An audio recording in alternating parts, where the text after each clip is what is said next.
résonance. Et je propose que nous ouvrions la séance du Conseil municipal, la dernière de l'année, pas du mandat, car il y en aura d'ici le 23 mars. Et je propose que nous ajoutions à l'ordre du jour de la délibération, nous excusons auprès de nos collègues, mais ils comprendront le sens lorsque nous évoquons cette délibération, qui concerne un abandon de partie civile dans une affaire concernant la feu ancienne et feu usine d'incinération. Voilà, je propose que nous rajoutions ce point à la mention 15-10. Ensuite, lecture des pouvoirs. Donc, M. Vallot donne pouvoir à M. Francy. Madame Chevillier donne pouvoir à Madame Moreau.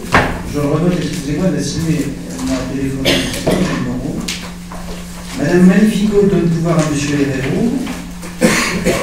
Madame Debossu donne pouvoir à M. Pratola. Madame Dallangeville donne pouvoir à M. Carassus. M. Jacob, qui malheureusement a retenu à Paris, dans les bouchons, donc il a téléphoné, donne pouvoir à M. Pagès, s'il accepte. Et enfin, Madame Grima donne pouvoir à Madame Bachelet. Je n'ai bien des personnes.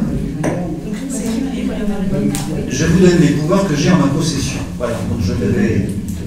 On n'a pas compris, non. Ah, ma... Excusez-moi, là c'est Madame Trouvé, Marie-Christophe. Voilà. Donc, d'accord. Chacun aura compris donc qu'elle m'en excuse. Voilà, donc c'est les seuls pouvoirs que j'ai en ma possession. Bien, je propose de désigner un secrétaire de séance. Eh bien, je vous propose. Je vous en prie, M. Francis. Oui, je ne me propose pas comme secrétaire de séance, mais je souhaiterais que nous ne délibérions pas sur le retrait de constitution de partie civile.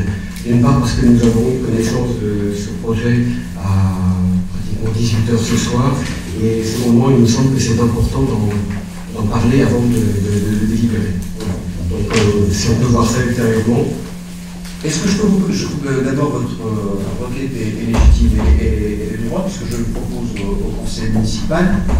Je pourrais le mettre au voix.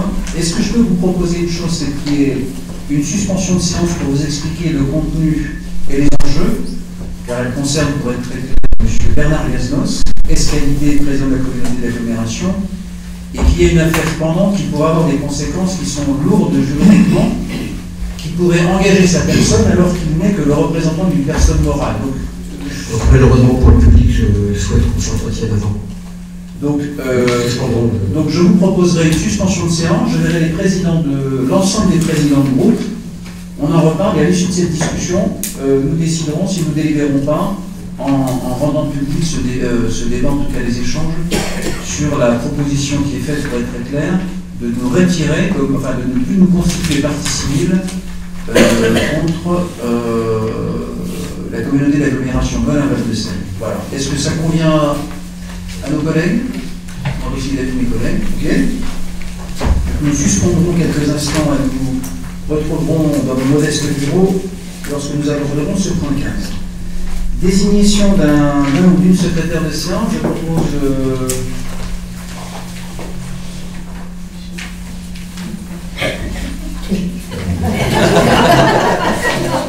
Celui qui rit le plus fort.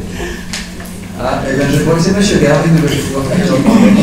Est-ce que M. Gare, vous acceptez cette proposition? Est-ce que le Conseil est d'accord pour désigner M. Gare, dont on sait les qualités de secrétaire de séance? Eh bien, c'est une unanimité qui est de bonne augure pour ce Conseil de séance. Bien, commençons nos travaux. Compte rendu des décisions du maire, y a-t-il des questions? Donc, pour le public, il s'agit de décisions qui ne nécessitent pas de délibération du Conseil municipal. Il y a quelques conventions pour des baux précaires, donc des prêts de logement sur une durée courte pour souvent des gens en situation délicate. Modification de la régie d'avance pour le Conseil municipal d'enfants. Modification de la régie de recettes pour l'enfance. Des indemnités pour maître Vanier dans un contentieux qui, messieurs s'il vous plaît, qui nous oppose à un propriétaire qui héberge une église évangéliste. Vous avez bien dissipé tous. Je sais que les fêtes sont proches, mais nous sommes filmés, il nous faut montrer être exemplaires. Monsieur Dumont, je ne vous accuse pas. J'accuse Pagès et Francis. En tout cas, ce sont donc des honoraires dans le cadre de cette convention, une provision, puisque nous avons ressaisi le propriétaire et sans réponse de sa part, nous ressaisirons le procureur, nous formullerons un recours, puisqu'il ne veut pas entendre nos exigences, c'est-à-dire de ne plus louer un bâtiment qui est près de la résidence Saint-Marc à une église évangéliste. Et ensuite, une décision, comme c'était inscrit et prévu au budget, la commune aura souscrit cette année un seul emprunt à hauteur de 300 000 € sur une période, si je relis bien les fiches, je crois que c'est de 15 ans. 10 ans, pardon, au taux de 3,31 de mémoire. Voilà. Y a-t-il des questions ou concernant Non, j'avais une question, mais c'est lié à la question 15. Donc... Ah, très bien. C'est pas la peine qu'on en parle. Donc, vous la poserez si besoin, M. Pratola, au moment de l'éventuel débat que nous aurons. Donc, le compte rendu, je le mets aux voix. Y a-t-il des voix contre? Y a-t-il des abstentions? À l'unanimité, je vous en remercie. Je passe maintenant à un rapport assez important touchant à l'évolution et la mutualisation des services dans le cadre de la communauté d'agglomération. M. Manassari pour la mutualisation des services informatiques. Donc il nous est demandé de délibérer sur le projet de création d'un service commun à la CAMS. Je vous interromps juste une seconde, je demande à la régie, est-ce que sur le son ça va? Très bien, merci, excusez-moi M. Manassari. Oui, donc il nous est demandé de délibérer sur le projet de création d'un service commun à la CAMS pour mutualiser tous les services informatiques de toutes les communes, sauf Dame-Marie-Lélis qui aujourd'hui n'a pas souhaité participer à cette mutualisation. Donc le principe, c'est une mise en commun de tout personnel, qui représente 21 ETP, le TP c'est un équivalent temps plein, et donc chacun va apporter ses compétences au système. Donc, à ce jour, le personnel reste attaché physiquement et financièrement à la commune. Donc pour l'instant, c'est une opération blanche au niveau du transfert de charges. Alors le but, c'est de répondre en interne à des demandes de conseils et de formation en informatique, d'avoir une assistance au niveau du matériel et au niveau des logiciels, et sécuriser tous les systèmes informatiques. Le matériel et tous les logiciels restent aujourd'hui de la propriété des communes. Bon, alors c'est un transfert qui se met en place, ça va être un peu long. Je pense que dans un an, il y aura un système de revue, on refera un point dans un an, mais le véritable but, en fait, ça va être arriver à uniformiser, par exemple, tous les contrats de maintenance, essayer de regrouper tous les achats informatiques sous un même groupe, tendre vers avoir les mêmes logiciels métiers, que ce soit au niveau de la comptabilité ou au niveau des ressources humaines. Bon, ça doit être un travail qui va être long, mais je crois que c'est très positif puisque c'est un des premiers transferts qu'on fait dans la communauté. Et je rappelle que le but de la communauté, c'est justement de mutualiser au possible des services. Donc il nous a proposé de valider cette mutualisation des services informatiques. Alors je rappelle, il n'y a que Dame-Marie qui ne fait pas chemin à ce système de mutualisation. Comme commune centre, sinon les communes périphériques. Oui. Vous aviez la parole, M. Carassus. Donc, je vous remercie de me la donner et je m'excuse de l'avoir prise sans la demander. Je précisais qu'effectivement, les communes périphériques bénéficieront de cette mutualisation dans la mesure où elles peuvent être amenées à demander des services. Ils leur seront facturés, mais comme commune centre, comme l'a si bien dit notre rapporteur, la commune d'Amarie, considérant qu'elle n'avait pas tout à fait le même système, a préféré pour l'instant ne pas rejoindre la mutualisation. Merci, monsieur le vice-président de la communauté d'agglomération. Y a-t-il des questions concernant cette proposition? Monsieur Pratola, vous avez la parole. Et peut-être le micro, monsieur Pratola. Peut-être le micro, comme ça, vous attendez juste que la caméra tombe sur vous. Parce que sinon, après, on va écorner le son et l'image. J'ai une bonne voix. Ouais. Alors j'avais deux questions. Donc la première des questions, c'est de savoir si on pouvait faire un retour en arrière, si dans un an ou dans 2 ans, ça ne convenait pas. Ça, c'est la première des questions. Et la deuxième question, au niveau donc, des finances, on comprend bien que la mutualisation, ça va dans le bon sens pour faire des économies. au niveau de la commune de Volpénil, est-ce que nous avons commencé à voir un petit peu les économies? Voilà. Et sur quel montant, quelle est votre projection sur 1 an, 2 ans, 3 ans? Enfin, bon, peut-être pas les 3 premières années, ça n'a peut-être pas joué sur grand-chose, le temps de bien mutualiser, mais ensuite, par la suite, quelle est l'économie de la commune? Vous voulez répondre, M. Malmasseret, je compléterai si besoin. Donc sur la première question, c'est oui, donc dans un an, il y a un système de revoyure, donc effectivement, on fera un bilan, hein, puisqu'il n'est pas classique que si vraiment on se rend compte qu'il y a une impossibilité de continuer, s'il y a des nouvelles communes avec des nouvelles élections, tout, soit de ne pas continuer, oui, pourquoi pas, il n'est pas impossible que le système s'arrête. Tant qu'aujourd'hui, on reste encore dans un transfert, c'est un mi-chemin, un transfert, puisque encore le personnel reste attaché encore à la commune.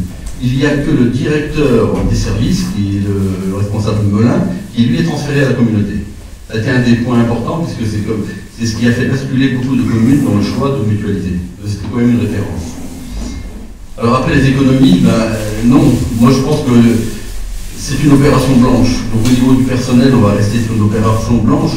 Nous aujourd'hui, on en est à 1,5 ETP pour le système informatique, qui est assez peu.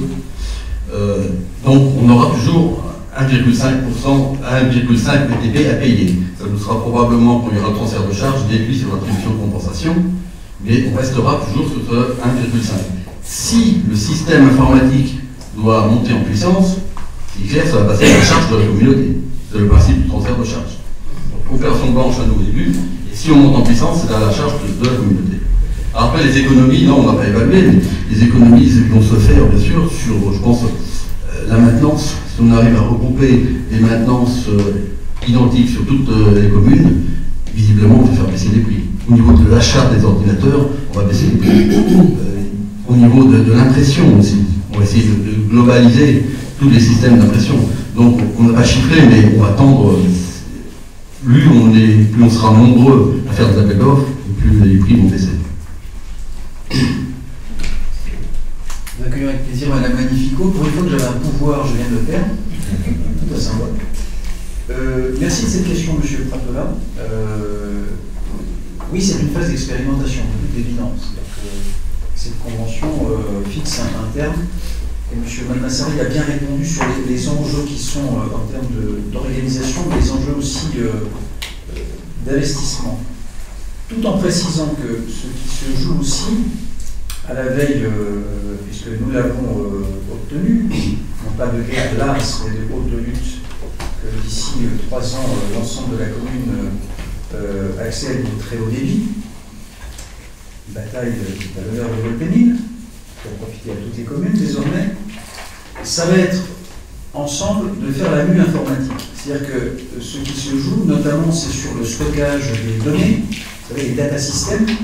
Je pense qu'il y a un enjeu qui doit, et en cela je dirais c'est vraiment aussi c'est le petit bout de la lorgnette aujourd'hui, c'est une utilisation des ressources humaines. Nous avons tout à gagner au regard de la taille de notre commune avec un agent 1,5 ETP pour dire les choses, même s'il y aura des prestations qui seront facturées. Mais en revanche, sur tous les enjeux du stockage, de la mue des données et de la maintenance de ces données, puisque la dématérialisation, j'espère un jour le fait que même ici, nous puissions travailler plutôt sur écran, comme le fait notre ami Dominique, pour éviter de l'impression de papier, qui est coûteuse, qui est lourde, la moindre correction nécessite des réimpressions. Bref, c'est à l'heure un peu de cette exigence de développement durable, c'est un non-sens. Et là, et c'est en cela où aujourd'hui, opération blanche sur 1 voire 2 ans, mais le véritable enjeu, c'est la mutualisation sur le stockage des données. Et là, je pense que nous serons, et là on pourra vous répondre précisément lorsque nous serons dans ces simulations, en capacité de démontrer ce qu'eût été une charge en étant seul à supporter, même si on peut le faire héberger par des tiers, ce qu'on appelle le cloud system, ou si nous mutualisons, l'ensemble de ces transferts, de leur gestion, de leur sécurisation, en étant un peu plus nombreux. Voilà en gros, mais en tout cas merci de cette question qui a permis un peu de préciser les enjeux, et il faudra réviser cela, moi je pense même avant un an. D'abord il faut réussir les humanités. Ce sont des gens, alors ils sont apprivoisés le temps de l'instruction dans ce dossier. Et je remercie M. Lecomte pour son implication personnelle avec le directeur général des services de la communauté d'agglomération. Et il faut falloir que ces gens s'entendent, parce que ils auront un tropisme qui est de dire je pense d'abord à ma commune. Et c'est ce que nous avons dit à notre agent, d'abord Volpénil, encore Volpénil, et toujours Volpénil. Voilà. C'est une bonne règle en informatique. Voilà. Est-ce qu'il y a d'autres questions? Monsieur Dominique Gastrin, le seul homme à faire du développement durable ce soir. Oui, bonsoir à vous tous. C'est juste pour savoir quel est l'enjeu exact de la non-appartenance à ce projet de la ville de Damary-Lélis. Est-ce que vous exactement, on a parlé d'applications qui n'étaient pas les mêmes que les nôtres. Est-ce que c'est parce qu'ils utilisent des logiciels libres ou... Je ne peux pas vous dire pourquoi. Non, je ne sais pas. En fin de compte, c'est un peu étonnant parce qu'ils ne participent pas à la mutualisation du système informatique, ils ne participent pas non plus à la société publique locale. Ce que je crains, c'est que je posais la question à notre directeur général, j'ai l'impression que c'était, dès le début, ça a été plutôt il n'y a aucun jugement, une posture et une position, je veux dire, nous ne souhaitons pas nous inscrire. Dès le début, son maire l'avait dit je pense qu'au couvert de Pierre, lorsqu'il était là, il a émis très vite le souhait de ne pas être partie prenante de ce projet. Ça vaut pour d'autres, mais ou alors, et je vais positiver, peut-être que Damary est déjà très bien structuré, peut-être ne veulent-ils pas modifier un système qui fonctionne, ça peut être cela aussi. On n'a pas Moi, j'ai dû me tromper dans ce que j'ai dit, c'est par rapport au photocopieuses que il y avait une différence de... Non, c'est pas là. Non, c'était bien ça, monsieur. C'est pas bien. Ils avaient dit qu'ils n'avaient pas le même marteau. Donc voilà, bien sûr, monsieur Gaston. J'ai une autre remarque concernant les économies qu'on pourrait faire. C'est-à-dire si on arrive à une utilisation complète des systèmes informatiques avec des logiciels libres, ce qu'on utilisera actuellement, c'est-à-dire qu'on utilise des logiciels avec licence, qui nous coûtent très cher. Donc on peut imaginer que si on arrive à faire une mutualisation des systèmes informatiques au niveau de la communauté d'agglomération par le système des logiciels libres, on arrivera à faire beaucoup d'économies. Il faut retenir votre proposition, M. Gastrin. Avant vous, M. Chalot l'avait déjà faite il y a quelques années. On n'a pas vraiment donné suite, donc je considère que ça sera dans le PV de la réunion de ce soir. Et je demande à Anselme, lorsqu'il y aura les réunions et à M. le directeur général, lorsqu'il y aura les prochaines réunions d'application, de bien vouloir reprendre la proposition de Dominique. Et si elle n'était pas retenue, de la motiver. Voilà. Oui, ce que fait déjà la mairie de Paris, entre autres. Voilà, ça serait une référence. Je pense que d'autres aussi le font, mais on retient cela. Très bien, y a-t-il d'autres questions? Monsieur Pratola, je vous en prie, je vois que l'informatique est un sujet qui vous passionne. Tous les sujets. Ah, vous m'envoyez ravi. Alors on va vous entendre. Un petit peu. Au niveau de la mutualisation... Laissons arriver M. Hervillard. Allez-y, M. Hervillard. Je vous en prie, M. Pratola, excusez-moi. Non, oui. Donc au niveau de la mutualisation, nous sommes tout à fait à l'aise. Nous l'avions proposé il y a quelques années pour les achats pour les services techniques. Donc je pense que ça va dans le bon sens. Tout à fait. Donc nous ne sommes pas gênés du tout, au contraire. Et la deuxième question, c'est de savoir... C'est la troisième. Troisième question, pour que vous voulez. Concerne l'organisation des achats, parce qu'il y a des achats de logiciels ou autres, ça va s'articuler comment? Ça va se faire au niveau de l'agglo? Est-ce que nous avons des représentants? Est-ce qu'on a droit de regard? Comment ça va se passer? Il y aura une commission? Parce que quand on commence à mutualiser les achats, il y a une structure qui va prendre ça en place, en main. Voilà. Là, je ne suis pas capable de vous répondre sur le point précis des logiciels, parce que je pense que ce qu'a évoqué M. Gastrin n'a pas été évoqué parmi les sujets de cahier des charges. Je pense sur le couvert. Sur le reste, et si vous avez bien vu, je vous passerai la convention. L'ensemble des sujets sont ouverts. Il y a un groupe de travail avec des élus qui sont représentés. Et ensuite, nos propres agents qui vont eux-mêmes travailler sur l'application et l'ensemble, je dirais, des dérivés, parce que c'est ce que vous évoquez, liés à cette mutualisation. Vous parlez d'impression, on parlait de stockage, on parlait de logiciels libres ou payants.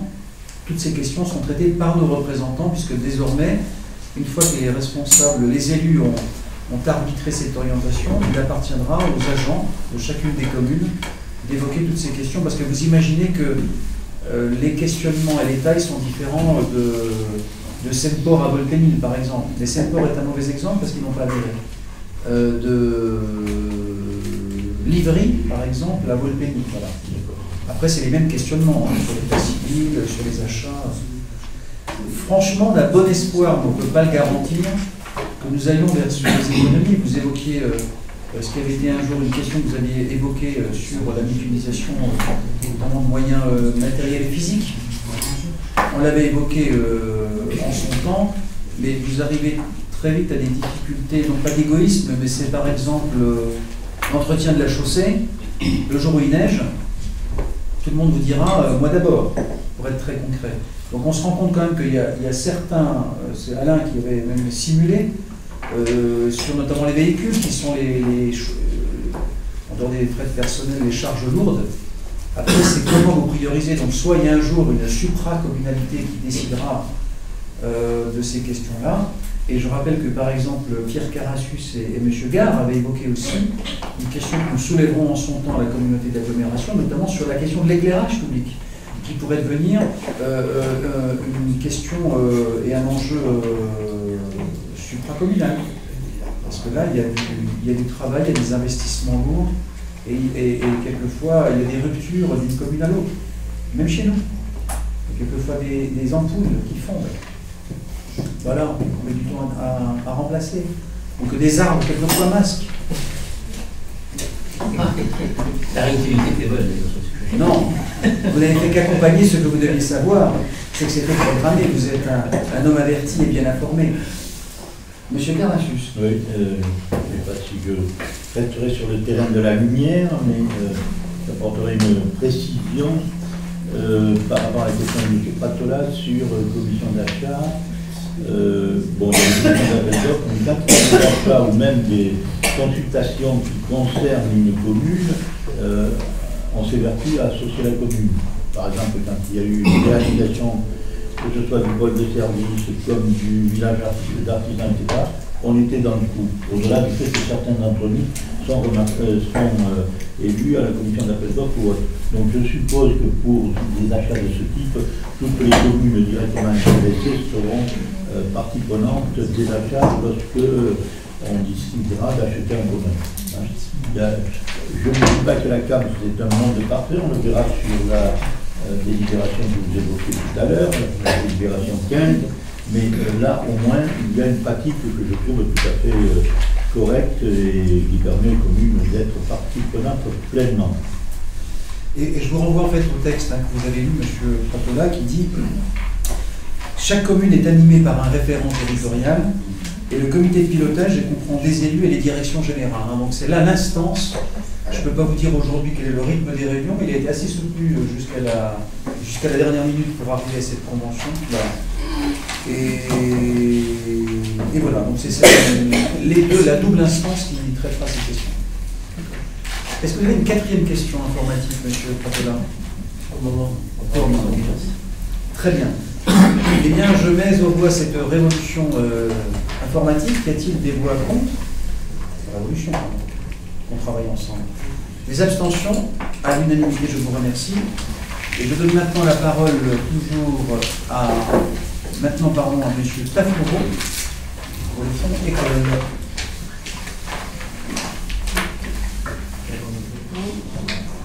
Merci, M. le maire. Oui, il s'agit là de signer une convention, enfin, M. le maire de signer une convention avec le département dans le cadre du fonds école. Le fonds école, c'est l'encouragement des communes pour l'école. Donc, la demande avait été faite de subvention dans le cadre du fonds département école pour la création d'un élévateur à usage particulier au restaurant François Mitterrand. Le coût de cet investissement était de 27 287 € hors taxe Et la subvention en parallèle s'élèverait donc à 8186,14 €. Donc, il vous est demandé, après avoir délibéré, d'autoriser M. le maire à signer cette convention. Y a-t-il des questions concernant cette demande de subvention au département? Il n'y en a pas, je mets au vote, et puis je vois contre. Des abstentions à l'unanimité, je vous remercie. La parole est à M.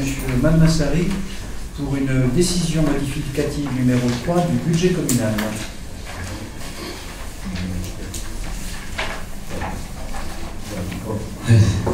La lumière s'est allumée. Et sur mute. Ah oui, d'accord. Donc nous avons la décision modificative numéro 3 du budget.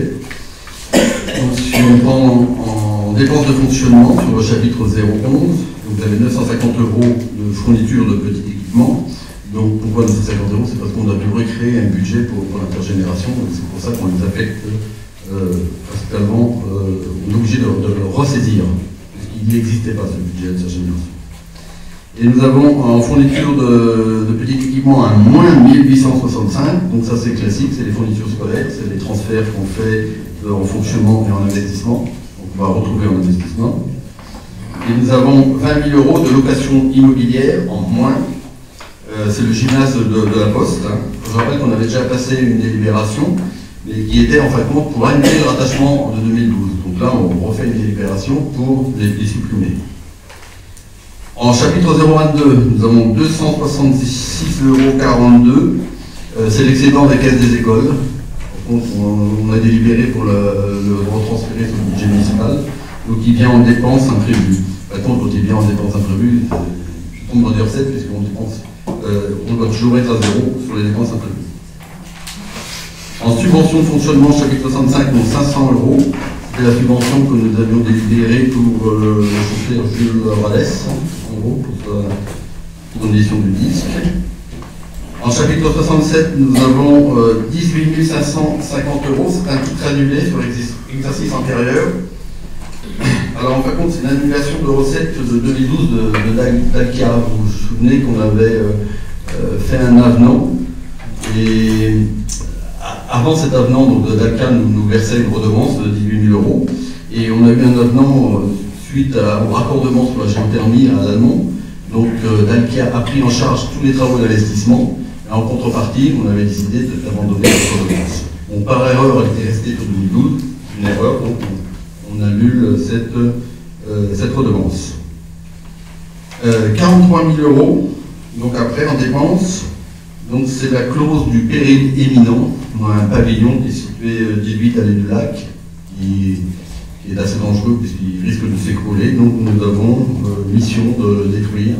Nous avons décidé. Nous avons, oui, c'est fait, c'est même réalisé. Donc nous avons mis 43 000 € de dépenses. Alors on va les retrouver en recettes. Oui. Si la dépense est réelle, la dépense est vraiment réelle, mais pour l'instant la recette, c'est une inscription budgétaire, nous n'avons pas encore de recette. Et la loi nous autorise évidemment à inscrire.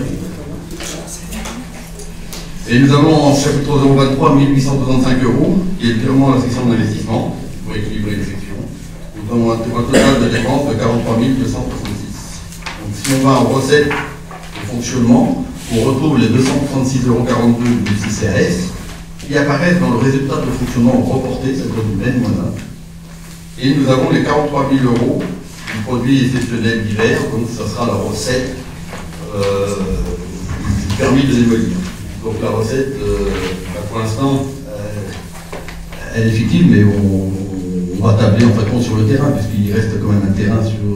la maison était sur un terrain. Le terrain, au moment donné, quand il y aura une séparation, une vente, la commune récupérera cet argent.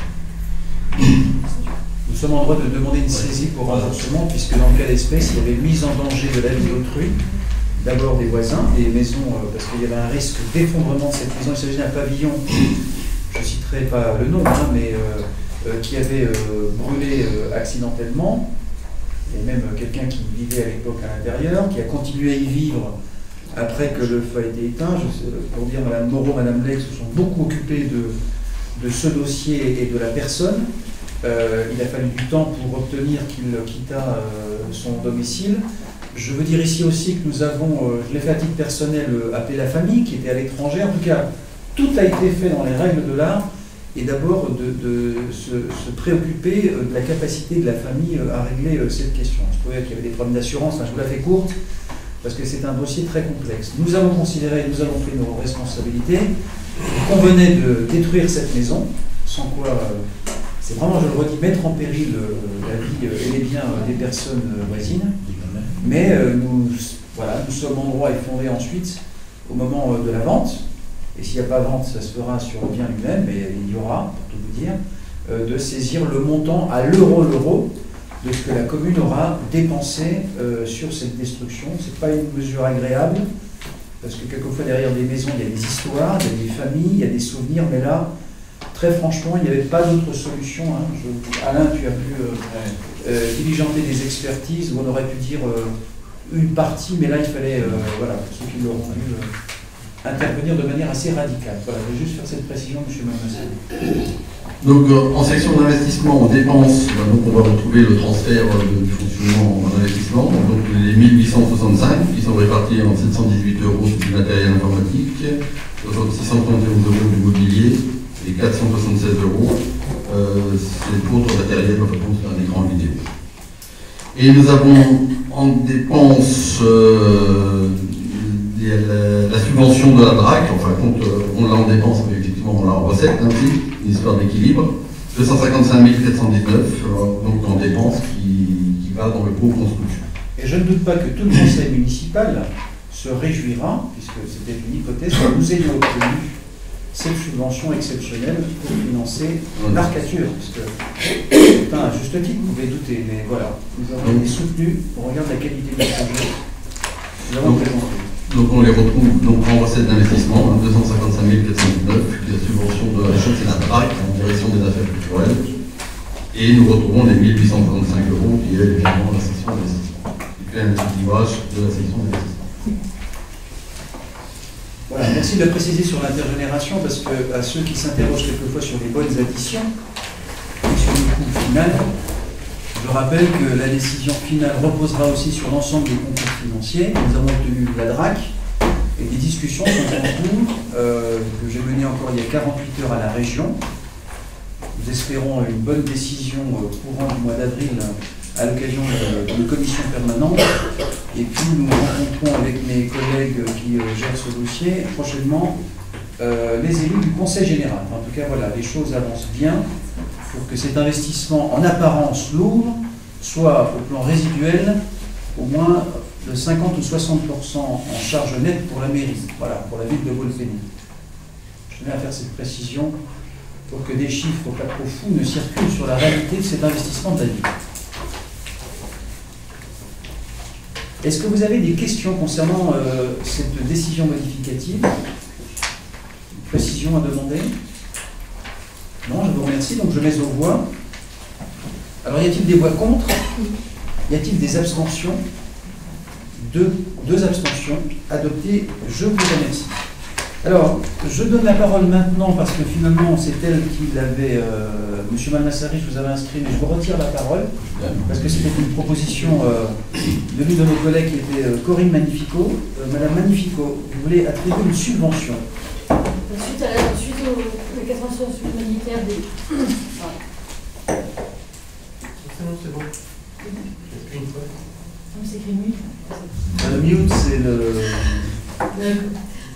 Donc, par rapport à la catastrophe humanitaire qu'il y a eu aux Philippines, comme on était déjà intervenu par rapport à Haïti, donc je disais que, enfin, on a tous convenu qu'il fallait absolument aider, mais avec au travers d'une association qui existe et puis qui a piqué sur rue, qui sait ce qu'elle fait. Donc on vous propose d'attribuer une subvention de 1 000 € à l'UNICEF afin qu'ils puissent aider aux sinistrés de Philippines. Vous êtes d'accord? Voilà, modeste contribution, mais voilà, avec 1 000 € on peut faire beaucoup de choses. Et ce qu'a proposé Corinne, c'est que nous les attribuions à l'UNICEF. Voilà. Oui, remarque, il sera attribué sur le budget 2014, parce que la CPE va clôturer les comptes au 31 décembre, donc ça sera attribué en début janvier. Merci de cette précision, M. Balmassard. Y a-t-il des questions concernant cette proposition dans le prolongement de la solidarité pénibourgeoise? C'est Haïti, je me souviens, n'est-ce pas, M. Dumont, qui m'avait proposé à l'époque. J'avais proposé que l'on double l'univers de la subvention.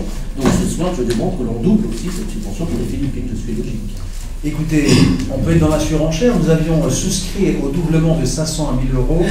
Voilà, pour une fois, je ne vous suivrai pas parce que sans quoi, si d'aventure vous étiez encore parmi nous 6 ans durant, et que chaque fois une catastrophe survenait, où irions-nous? Donc non, je crois sage, cohérent et à la mesure de nos moyens, de nos dons personnels, et sans vouloir vous offenser, M. Dumont, de nous en tenir à ce montant de 1000 euros. Après, vous pouvez faire une autre proposition qu'on mettra à voix, c'est votre droit, mais je propose 1000 euros ce soir. Voilà. Y a-t-il d'autres questions? Je mets au voix, y a-t-il des voix contre? Des abstentions? À l'unanimité, je vous en remercie. Monsieur Jacob étant absent, on fait à deux voix, monsieur Malmassari peut-être, hein, parce qu'il est excusé concernant des créations de postes besoins saisonniers. Hein? Oui, parce qu'il nous faut improviser, puisqu'on a appris il y a 10 minutes. Non, on connaît quand même nos dossiers. Bon, classiquement, il s'agit voilà, en ces veilles de fête, de voilà, créer un poste pour la période du 23 décembre au 2 janvier avec le grade d'adjoint d'animation de seconde classe, comme c'est de rigueur pour le centre de loisirs. Y a-t-il des questions concernant cette proposition? Je la mets au voix, y a-t-il des voix contre? Il y a des abstentions? À l'unanimité, les enfants vous en seront gré, ainsi que les personnels. Ensuite, il y a une autre délibération qui est une délibération de régularisation, puisqu'en fait, il s'agit d'accompagner monsieur le trésorier, le trésor public, concernant la délibération qui avait été prise en 1985, si je ne m'abuse, monsieur le maire de l'époque et du conseil municipal, concernant l'attribution d'une prime qui correspond à un 13e mois pour les agents de la commune.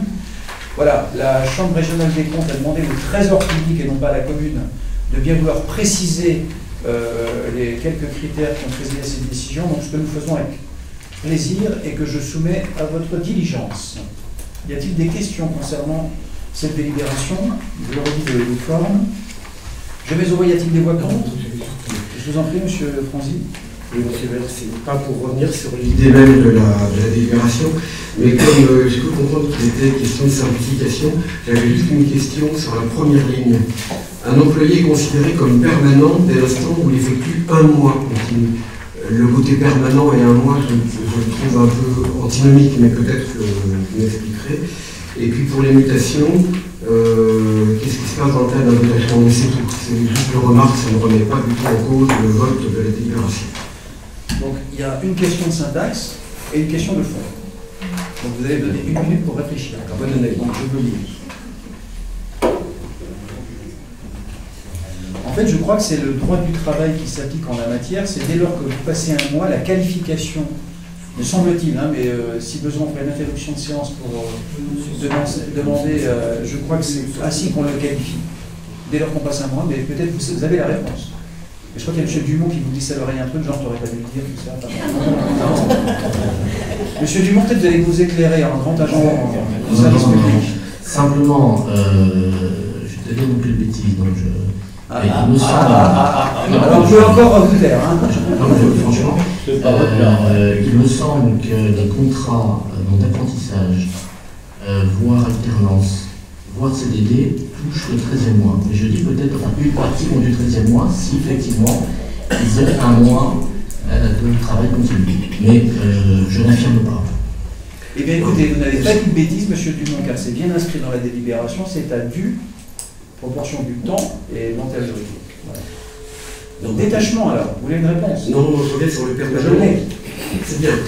Mais je l'attends, et quant au permanent, c'est par exemple, qu'en est-il pour un contractuel qui va travailler plus d'un mois? Il n'est pas permanent au sens territorial du terme, mais non. Ah non, juste. Voilà. Donc c'est juste sur le. Non, quelque chose, ça c'est la version de 85, où effectivement vous n'avez pas la bonne version. C'est en qualité de stagiaire ou de titulaire. Oui. Quelqu'un qui ne travaille qu'un mois n'a pas le droit. Il est vacataire. Mais en revanche, il fait quelques mois. Puisque si vous lisez le texte en entier, on gère la question des contractuels de 1 an. Donc effectivement, un contractuel qui est là depuis 1 an, qui a vocation à rester 1 an, bénéficient du 13e mois. En deçà, non.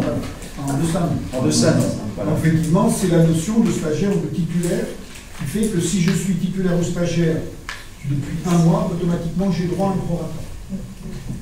Les CDD de petite durée n'ont pas droit à 13e mois. Alors, et sur le détachement, je vous pose une question, monsieur Francis. Un détachement au sein de la mairie ou un détachement dans les deux en dehors de la mairie? Dans les deux sens. C'est pas sympa, j'aurais préféré poser une question. Seule version. Alors là, pareil, s'il est détaché au sein de la commune, il bénéficie des mêmes droits.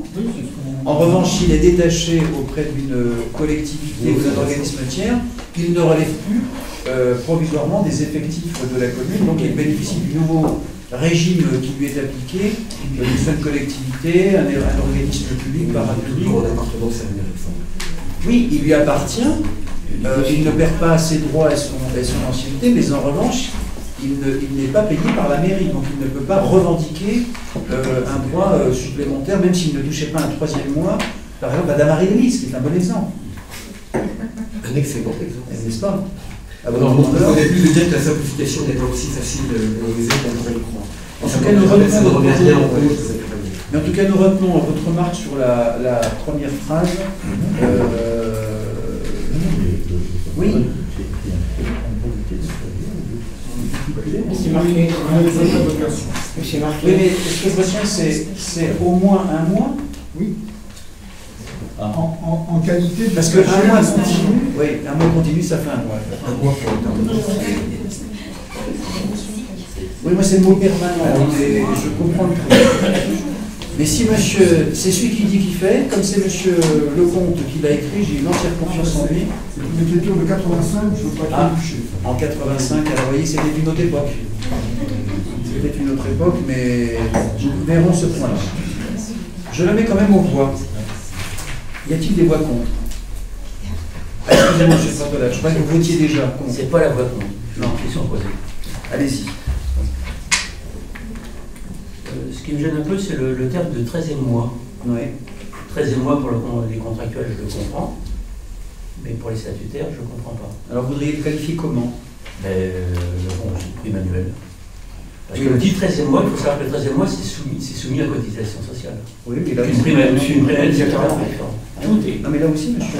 Tout est soumis. Non, là, c'est pas les mêmes cotisations, en ce qui concerne les contractuels. Mais là, il s'agit d'un 13e mois. Oui. Donc, alors pourquoi vous dites 13e mois alors? Car il s'agit d'un 13e mois. Je pense qu'il faut mieux vérifier cet aspect-là. Non, mais je vous dis avec beaucoup de cordialité. Oui, je ne comprends pas le sens de votre question, parce que je crois comprendre que vous dites que le 13e mois est soumis à des règles ou assujetti à des règles de cotisation qui ne sont pas les mêmes d'une prime qui viendrait abonder le contrat annuel. C'est ça que je comprends? C'est différent entre le contractuel et le statutaire. Ah, ça, c'est une autre question. Oui, mais bon. Bon, je vous dis cordialement, je ne comprends pas. En revanche, ce que je peux vous dire, c'est que c'est le droit commun, et en tout cas, nous sommes assujettis, ça fait quand même des gorges chaudes au plan national, aux mêmes règles de cotisation dans un cas comme dans un autre. Voilà. En revanche, si vous parlez du régime des contractuels et le régime des personnes statutaires, il est différent. Mais les cotisations sont les mêmes. Sauf selon le grade qui fait qu'on cotise à d'autres caisses. Est-ce que c'est ça que vous vouliez dire? Oui, c'est différent. Ben, je me félicite. Pas dit plus. Mais je me félicite d'avoir précisé, mais je vous le dis aimablement, ça n'a rien à voir entre une différence entre le 13e mois et le fait que ce soit une prime. Ça l'est. Parce qu'en droit français, on touche 12 mois, c'est le droit du travail, et ensuite on peut toucher le 13e, 14e mois selon les acquis sociaux. Voilà. Très bien. Alors, sur ces précisions doublement syntaxiques, je mets aux voix. Y a-t-il des voix contre? Des abstentions? À l'unanimité, je vous remercie. Enfin, toujours sur le registre du personnel, il vous est proposé une délibération qui institue une prime de concert, lorsque quelquefois nous sollicitons nos professeurs de musique. Voilà. Je n'ai pas le montant, mais je prends le souvenir que c'était de l'ordre de 90 €, je pense, monsieur. C'est ça. Hein. Je donne qu'un exemple, c'est quand nous avons eu cet été une très très belle manifestation Parc des Ormessons, nous avions réuni à l'initiative de l'école de musique, il faut le dire, une centaine de trombones. Ben, on avait fait venir quelques enseignants, voilà, et je peux vous dire qu'ils avaient travaillé quelquefois plusieurs jours, et on a considéré quand même, et plus un dimanche, qu'il fallait leur accorder. Donc le levier juridique, c'était d'avoir ces primes de concert qui doivent représenter 90 euros. Y a-t-il des questions concernant les trombones? Non, il n'y en a pas, je mets au voix. Y a-t-il des voix contre? Des abstentions? Merci pour la musique. Alors, toujours dans le registre musical, toujours pour M. Olivier Jacob que nous représentons. Vous pouvez peut-être à soutenir, M. Malmassari, que je viens les trois. Voilà. Donc, considérant le changement du volume horaire d'un agent intercommunal auprès de son autre employeur, à compter du 1er janvier 2014, on a adapté la durée des postes de l'école de musique suite à la diminution du volume horaire de cet agent, afin de rester dans le cadre statuaire. Donc on a supprimé un poste d'assistant principal deuxième classe, 7 heures par semaine, pour créer 2 postes, un poste d'assistant principal deuxième classe à temps non complet, 3 heures par semaine, un poste d'assistant à temps non complet de 4 heures par semaine. 3, 7, Jusque-là, j'ai le sentiment que c'est aussi comme la mutualisation, c'est un jeu à somme nulle. Je crois que j'ai bien compris. Y a-t-il des questions concernant cette délibération? Eh bien, je la mets au voix. Y a-t-il des voix contre? Des abstentions à l'unanimité? Ah, excusez-moi, abstention contre la musique ou contre la délibération? Non motivé. Merci. Non, c'est classiquement, je vous titille un peu parce qu'on est en fin d'année. Vous êtes cohérent avec vos délibérations sur le personnel depuis 2008. Je ne manque pas de m'interroger, mais c'est ainsi. Donc, 2 abstentions. J'ai déjà répondu à ce sujet-là. Je ne m'en souviens pas. Mais vous ne manquerez pas de me le rappeler. Voilà. Nous abstenons depuis que nous avons été enlevés du comité technique et paritaire. Très bien. C'est donc ça. Mais nous avons déjà dit, puisqu'il y avait une question du public, le monsieur qui est présent là, m'a posé la question il y a quelques mois. Et donc c'est la même réponse, et là ça ne remonte pas à 2008. Alors j'ai une mauvaise nouvelle pour vous. N'est-ce pas? J'ai une mauvaise nouvelle pour vous, mais ça ne risque pas de changer. Ben, voilà, parce que c'est votre responsabilité. Bien, et bien l'état adopté, je vous remercie. Je passe la parole maintenant à Madame Baudet qui anime avec talent l'université de parents qui nous est si chère. Madame Baudet, il semble que vous vouliez un peu d'argent. Oui. Alors à qui allez-vous le demander? À la CAF. Très bien. Qui nous aide depuis plusieurs années. Donc, comme vous le savez, l'université des parents a pour objectif d'aider les parents et les familles en organisant des rencontres, des ateliers. Et donc, nous sollicitons auprès de la CAF une aide financière de 6 000 euros. Ça fait plusieurs années que la CAF nous aide pour toutes ces actions. Bien, c'est une délib à 6 000, comme on dit si bien cruellement. Y a-t-il des questions concernant la méthode? Comme la méthode. Y a-t-il des questions? Voilà. Là, nous sommes à l'acmé de la pensée. Ah oui, alors. À chacun sa moyenne. Hein. Alors, y a-t-il des questions concernant la méthode? Non. Je mets au voix, y a-t-il des voix contre? Y a-t-il des abstentions? À l'unanimité, bravo Madame Baudet. Monsieur Chalot, je sens que vous avez envie de gratifier quelques impétrants. Oui, avant le vote, je vais quand même apporter les explications, je le fais chaque année. Nous envoyons un courrier à toutes les associations. Chaque association propose des personnes et la commission en prend 2 ou 3 maximum par association. Donc, c'est en fonction des réponses que vous avez obtenues que la commission fait les propositions suivantes. Qui sont dans le dossier, je ne vais pas les lire. Si, je vais vous le demander parce qu'il y a du public, et puis d'abord c'est une manière de... D'accord. C'est un petit peu peut-être en apparence fastidieux, mais voilà, c'est des gens qui font l'honneur de la ville, donc je serais d'avis que vous preniez le temps de lire par catégorie les médaillés. En plus, vous avez une voix, M. Chalot. Vous devriez peut-être chanter dans une chorale. Et peut-être dans des lieux, je ne sais pas, un peu emblématiques. Alors, médaille de bronze. Léon Valentine, NACA et LSR. Jackie Renaudon, carte brillante.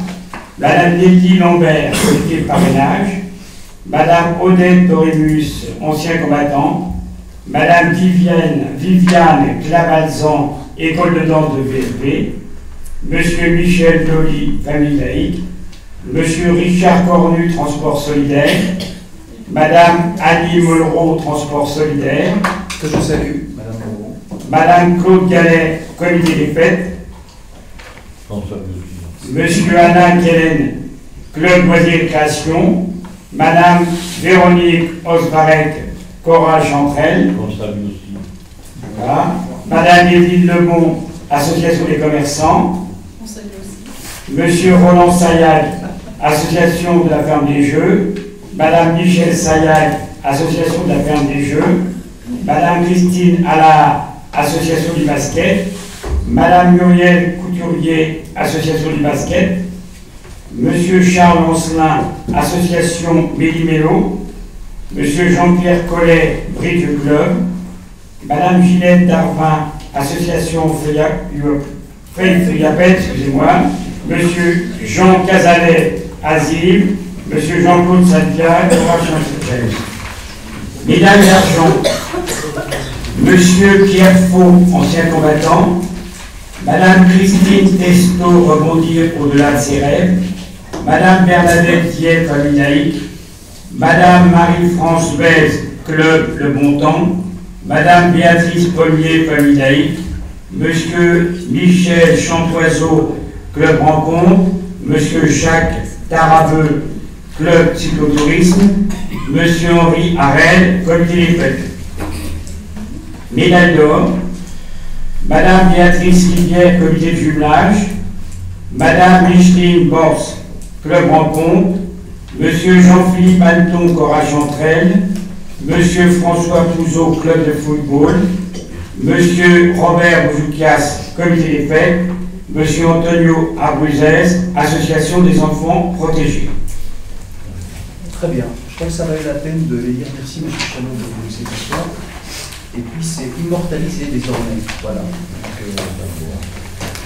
Y a-t-il des questions concernant ce projet de délibération, chers collègues?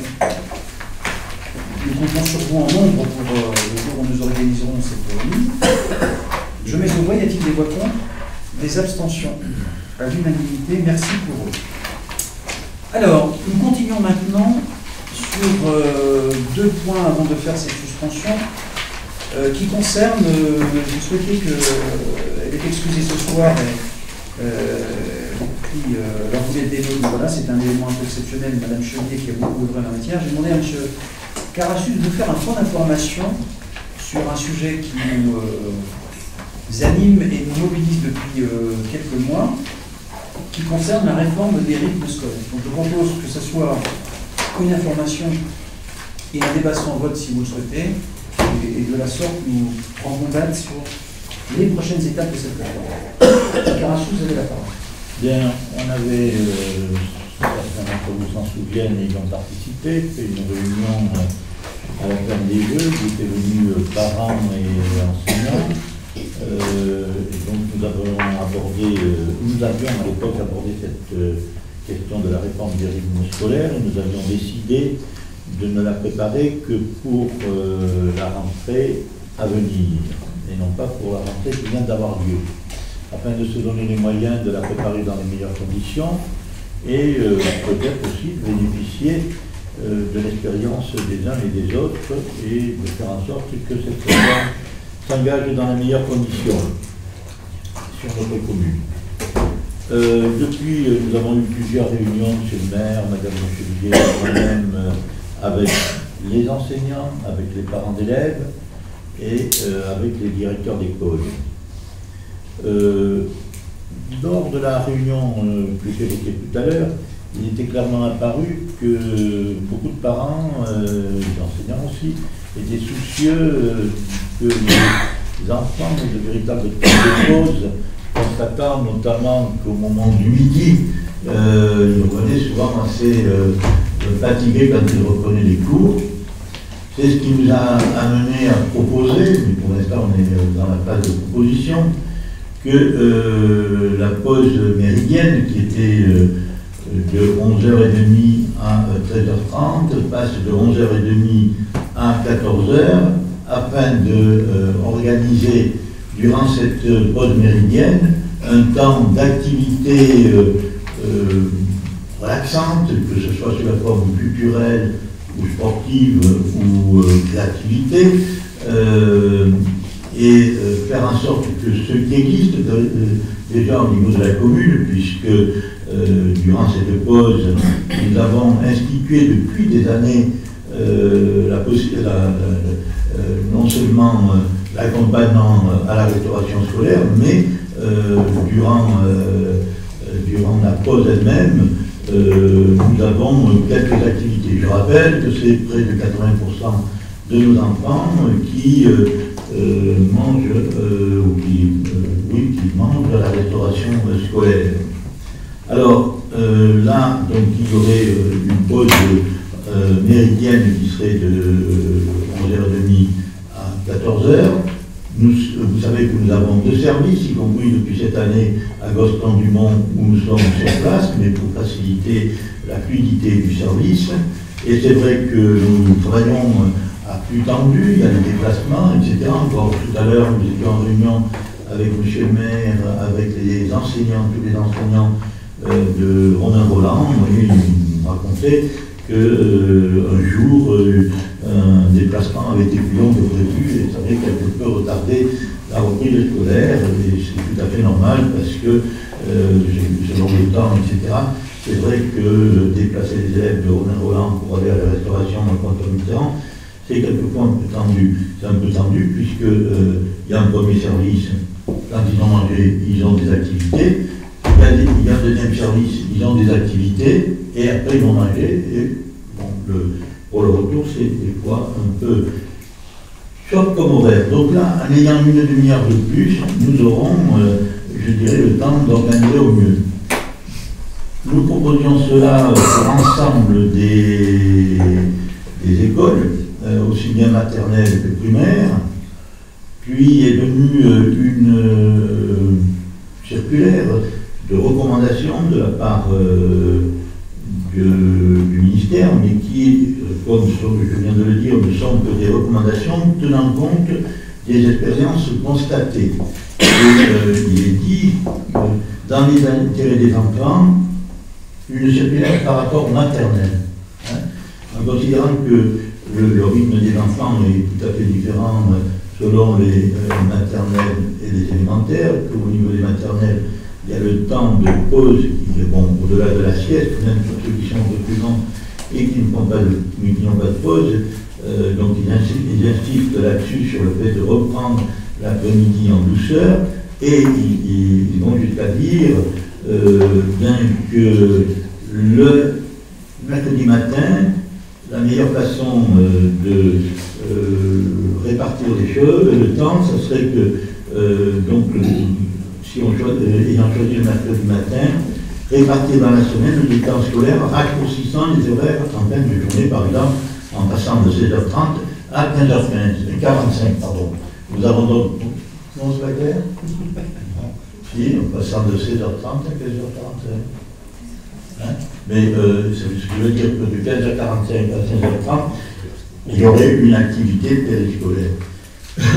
Donc nous avons posé cette question parce que pour les autres, jusqu'à présent, nous étions partis sur 3 jours avec une demi-heure de plus au temps de midi et un jour avec 1h30 d'activité dans l'après-midi pour permettre effectivement à chaque groupe scolaire, qu'ils soient en maternelle ou qu'ils soient en première, c'était notre démarche initiale, et de bénéficier d'activités là en fin de journée, de 15h à 16h30, oui, ça fait 1h30, je retourne en maternelle, donc de 15h à 16h30, d'avoir une activité plus longue. On a quand même, je dirais ici, les moyens d'accueillir dans quelques structures, bibliothèques, faire des jeux, cinéma, sans parler de théâtre, des activités de danse, etc.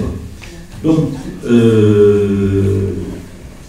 la réflexion qui vient notamment des expériences qui ont eu lieu, c'est qu'effectivement, en maternelle, on suggère qu'éventuellement, plutôt que d'organiser des temps périscolaires dans la journée, par exemple à l'heure de midi, est-ce qu'il ne faut pas l'organiser en fin de journée de 15h45 à 16h, comme je viens de le dire. Donc nous avons posé la question aux enseignants et nous la poserons aux parents.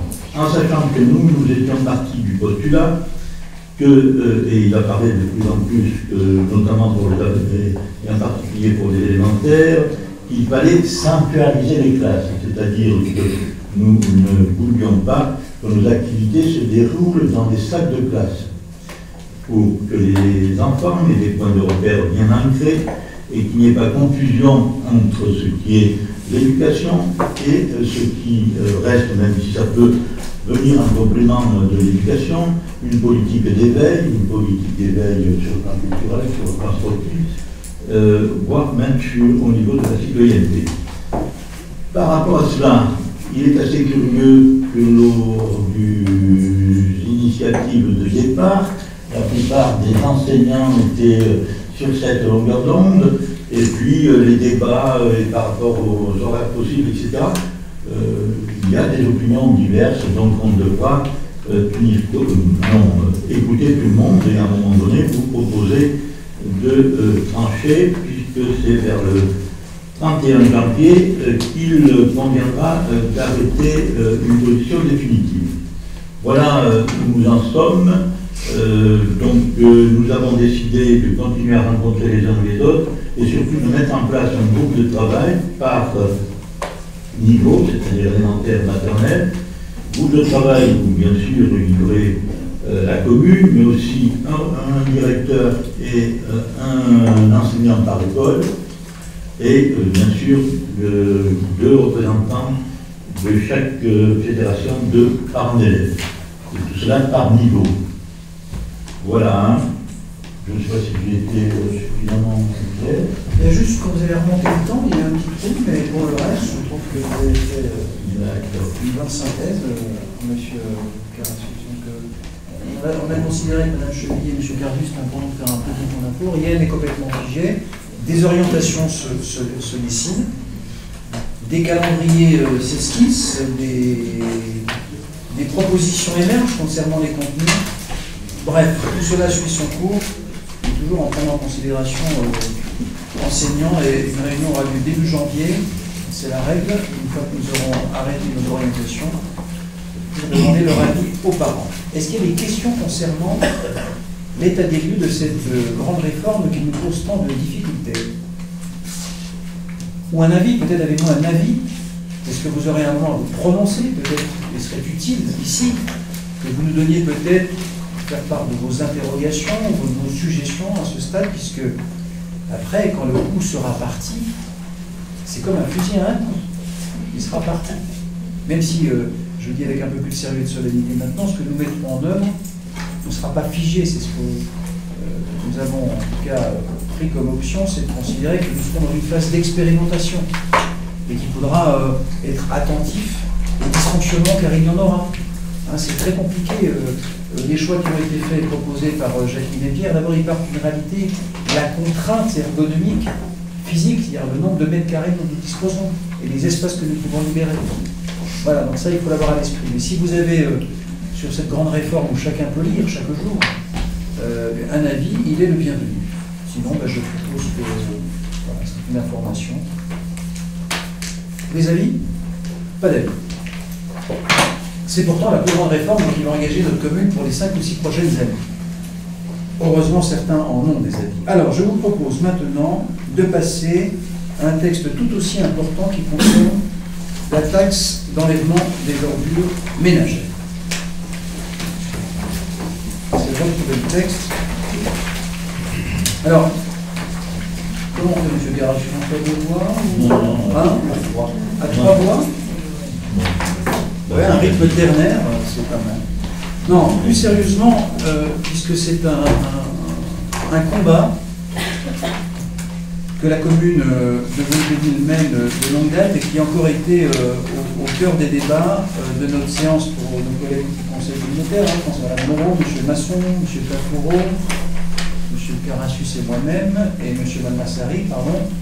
Nous avons encore mené bataille lundi soir au moment de l'adoption du budget de la communauté d'agglomération, puisque, fait d'étrange, alors que c'est une nouvelle assemblée qui aura à se prononcer, qui sera élue en 2014, c'est celle de 2013 qui engage 2014. J'ai évoqué cette question devant l'Assemblée, qui a eu quelques échos auprès de certains élus, mais c'est ainsi. Donc, nous voici engagés avec la communauté d'agglomération, nous sommes un membre actif, sur un certain nombre d'investissements. Parmi les éléments d'équilibre du budget, il y a une chose que nous dénonçons depuis quelques années, et en ma qualité aussi de vice-président du SMITOM, du syndicat des ordures ménagères, dont je vous dis ici que j'ai décidé de démissionner cette semaine pour manifester mon désaccord avec les orientations et les choix qui ont été faits. Ça ne veut rien à la qualité de ce que fait le SMITOM, qui est un grand syndicat, mais je considère qu'il faut complètement remettre à plat les règles du calcul des montants requis pour mener à bien à la fois le traitement, la collecte des déchets, mais aussi sur la transparence requise. Et il n'y a pas de suspicion quand je dis transparence, il s'agit bien de transparence comptable d'un syndicat à la communauté d'agglomération, sur ce que la communauté d'agglomération doit payer au SMITOM. Pour vous la faire simple, dans les règles qui président aujourd'hui entre les relations entre ce syndicat, qui va au-delà de la communauté d'agglomération, c'est tout le sud de Seine-et-Marne, il présente une facture à la communauté d'agglomération au titre de la prestation qu'il réalise de collecte et traitement des déchets. Sauf que cette collecte, elle intègre aussi un certain nombre d'investissements sur lesquels, et je parle de mon témoin, depuis 4 ans, je demande un débat. Depuis 4 ans, même au sein du SMITOM, je demande, c'est un peu technique ce que je vais vous dire, ce qu'on appelle un débat politique et technique sur ce qu'on appelle la programmation pluriannuelle des investissements. En gros, ce que nous allons consentir comme effort, les investissements requis, car par voie de conséquence, quand je décide d'un investissement, ça représente un coût, et je présente la facture au SMITOM, à la communauté d'agglomération, et à la fin, eh bien, c'est la taxe d'enlèvement des ordures ménagères que nous acquittons. À 2 reprises, nous avons obtenu une baisse de cette taxe en nous fondant sur une chose simple. Les recettes étaient supérieures aux dépenses. Bon, nous avons mené bataille politiquement pour dire il faut restituer. Il faut restituer. Ou alors, il faut justifier à quoi sert ce surplus. Ce surplus permettait en fait d'abonder le budget de la communauté d'agglomération. Dans des montants, et je ne vais citer que la dernière bataille que nous avons menée avec les membres de la majorité, qui a représenté sur l'exercice 2012, puisque 2013, nous n'avons pas encore les résultats, on les devine, mais que nous aurons à nous exprimer en 2014 sur les taux de 2014. Vous voyez, donc on fonctionne avec des années décalées. 2012, je crois que l'année précédente, ça devait être un peu plus de 900 000 euros de reliquat. Nous sommes arrivés à un montant de 765 000 euros de reliquat, recettes supplémentaires aux dépenses, dont 435 000 euros de mémoire, je pardonnerai sur les quelques milliers d'euros, résultant d'une subvention exceptionnelle d'un organisme dont vous avez entendu parler, parce que vous regardez tous vos produits empaquetés, qui s'appelle Éco-emballage. Et Éco-emballage, lorsque la population est vertueuse, elle lui donne une subvention. Donc c'est parce que les habitants de l'agglomération ont été vertueux que l'agglomération a touché 435 000 euros. Et nous, la bataille que nous avons menée, c'est de dire à minima, il faut restituer ce montant à nos concitoyens. Mais plus encore, il faut restituer le surplus. D'autant que, excusez-moi de rentrer dans cette technique financière, que dans ce montant, il est inscrit ce qu'on appelle des frais de gestion, représentant 229 000 euros. Donc moi j'ai posé la question, et ça en fait des emplois, 229 000 euros. Donc on est rentré au détail de la comptabilité. Et on nous affecte toute une série de frais par quantum, la lumière, la voiture, les assurances, dont acte. faut accepter cette règle au motif qu'en effet, des agents travaillent dans un bureau, il faut amortir et répartir la charge. Sauf que quand je regarde le montant de la masse salariale et ses charges, là, le compte n'y est pas. Donc nous avons mené, enfin monsieur le compte est là, mais le compte là-bas n'y est pas. Donc nous avons mené cette bataille, et nous continuerons à la mener, car il faut qu'il y ait, c'est une proposition d'Ansel Malmassari, peut-être un jour d'envisager ce qu'on appelle ici un budget annexe. Voilà, qui permette clairement, en amont, de définir ce qui est requis et nécessaire d'investir, les moyens pour mener à bien cette politique qui est vertueuse. Hein. Il y a énormément de choses qui ça fonctionne bien, mais qui, de mon point de vue, vit un peu au-dessus de ses moyens, je vous le dis publiquement, qui n'est pas assez transparente dans la pédagogie et la nécessité des investissements requis pour mener à bien tout cela, et qui donc par voie de conséquence présente une facture qui est payée par la collectivité et donc par nos concitoyens. Ça, c'est plus possible. Et la bataille qu'on a menée la dernière fois, donc il y a une délibération qui a été adoptée, donc nous sommes, je le dis ici, abstenus cette année sur le budget de la communauté d'agglomération, en particulier sur ce motif. Parce que les taux, il y a un engagement moral, oral, sans valeur juridique, qui dit nous réviserons les taux, nous nous engageons sur une baisse une fois que nous aurons ce qu'on appelle, excusez-moi c'est un peu technique, une évaluation des bases. D'accord? Mais il nous faut anticiper et intégrer l'augmentation de la TVA de 3 points, ce qui est vrai, qui pèse sur la collecte, mais aussi anticiper ce qu'on appelle la TGAP, la taxe générale de je ne sais plus quoi, de... Excusez-moi, là j'ai un trou, pourtant c'est un dossier que je croyais maîtriser. Bref, en tout cas, une fiscalité qui pèse sur les émetteurs de CO2. Et nous, on dit non. C'est deux choses distinctes, elles doivent être cumulatives. Il y a d'une part ce qu'on doit à nos concitoyens, qui ont été vertueux, c'est ce qu'on fait tous, nos poubelles jaunes, le carton, on amène le verre, on amène le papier. Donc il est normal que cette vertu soit remboursée.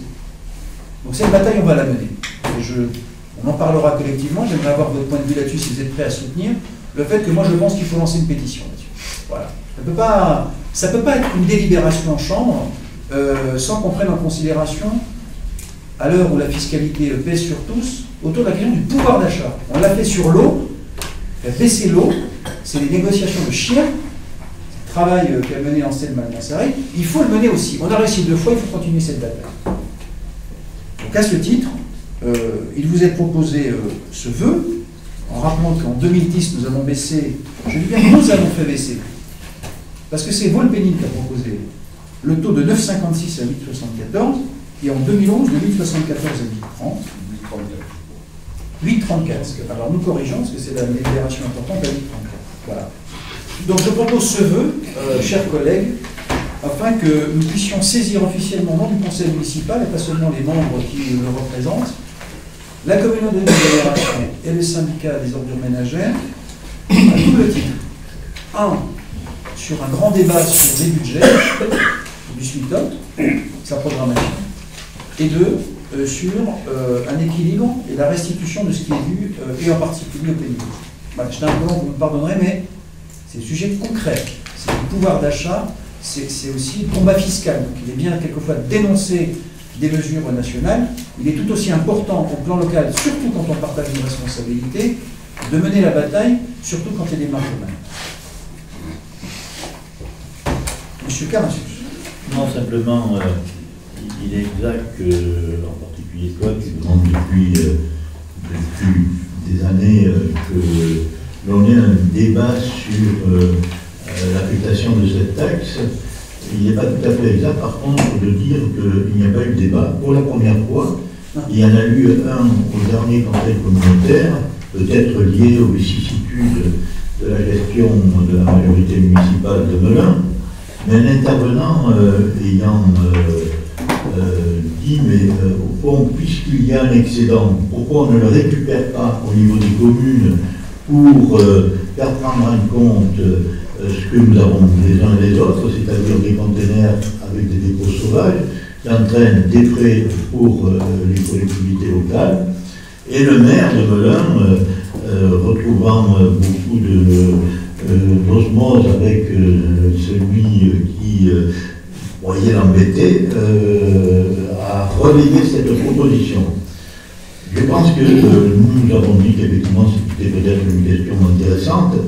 À la réflexion, je pense que ça serait quand même assez difficile à gérer, parce que comment être sûr qu'à Volpénil, on en a pour 80 000 € éventuellement de récupération de ce qu'il peut y avoir comme dépôt sauvage, hélas, et Canelin, ils ont estimé ça, je ne sais plus combien. Mais je prends cet exemple 240. Et ils ont une surface bien moindre que nous, même s'ils ont effectivement une densité, l'un étant lié à l'autre, beaucoup plus importante. Mais je prends cet exemple pour souligner combien tu as raison de dire qu'il est quand même assez navrant qu'on n'ait pas pu obtenir un débat sur l'affectation de cette taxe. Parce qu'effectivement, on pourrait dire, puisqu'il y a du surplus, pourquoi pas avoir plus de containers enfouis. Ça pourrait être une politique, hein, mais encore faut-il qu'on veuille en débattre. Ou alors, effectivement, comme il est proposé, quand il y a un excédent, il n'y a aucune raison qu'il revienne, que cet excédent soit repris par la communauté. C'est quelque part, le mot est peut-être un peu fort, mais un détournement de son affectation légitime. Donc il est bien que on se soit mobilisé, en particulier notre maire là-dessus, même bien avant qu'il ne soit maire. Et je dirais qu'on a non seulement obtenu des résultats, mais aussi fait évoluer les résultats des années précédentes, mais fait évoluer un certain nombre de consciences et de positions, puisqu'on l'a vu au moment du vote, il n'y a pas que nous qui nous sommes abstenus et il y a eu beaucoup plus d'abstention que d'habitude. Merci, M. Carras. Y a-t-il d'autres remarques? M. France, vous avez la parole. Oui, M. le maire, cet exposé était parfaitement brillant. J'ai dû avoir un moment sans doute d'absence. J'ai pas entendu quel était le montant moyen d'économie pour un foyer pénivauxois. C'est délicat parce que ça repose sur la... Sur l'eau. Non, mais je ne sais pas, j'ai entendu tout un tas de chiffres, non, parce que très fort. Donc, effectivement, on n'a peut-être pas beaucoup d'idées pour le temps scolaire, mais c'est vrai qu'un combat, il faut aussi savoir pourquoi on le mène et quelle est la vraie économie. Est-ce qu'elle est substantielle? Est-ce qu'elle est politique? Est-ce qu'elle est position? Est-ce que... je n'ai pas dû entendre bien. Si vous prenez ce qui a été conquis et acquis lors des précédentes baisses par foyer, ça représentait quelques dizaines d'euros. Voilà. Sur le combat qui est à venir, je suis un peu mal à l'aise parce qu'en fait, le débat et la bataille que nous menons avec l'agglomération, si on suit leur principe, c'est 4,50 € l'enjeu sur un foyer moyen, puisque vous savez que c'est lié à la taxe d'habitation.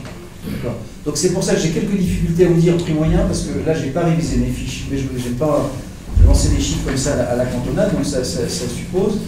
Mais l'économie qui a été acquise à deux reprises, c'est plusieurs dizaines d'euros. Voilà. Et quand on cumule ce qu'on va économiser demain sur l'eau sur un foyer moyen 120 m3 qui sont 75 €, voilà, donc ça s'agrège, et ça peut faire des petites économies, mais à la fin, c'est plutôt des économies que des augmentations. Non, mais je ne suis pas le raisonnement de Francis, même si c'était 2 €, sur le cas spécifique de la récupération de l'aide apportée par éco-emballage. Je trouve dommageable qu'au niveau de la communauté, on n'ait pas eu une démarche pédagogique. On a, disons, un résultat positif par rapport à l'engagement des citoyens. Donc on a reçu une prime par rapport à cela. Alors certains nous ont répondu, et m'ont répondu, c'était plus en plus haut cela, de la communauté, mais on n'est pas sûr qu'on puisse pérenniser cette baisse. Mais j'ai dit, c'est pas grave, il faut expliquer. Les citoyens, ce ne sont pas des imbéciles. Ils sont capables de comprendre que, ayant eu une prime liée à un effort qu'ils ont réalisé eux-mêmes, mais cette prime, elle soit restituée. Et c'est ça qu'on a demandé, les 440 000 dont il est parlé dans la délibération. Alors peut-être que ça ne fait que 10 €, mais moi, Je crois qu'à la limite, en l'occurrence, le plus important, c'était de faire comprendre que grâce à l'effort qu'ils avaient fait, eh bien, effectivement, collectivement, nous avions réalisé une économie.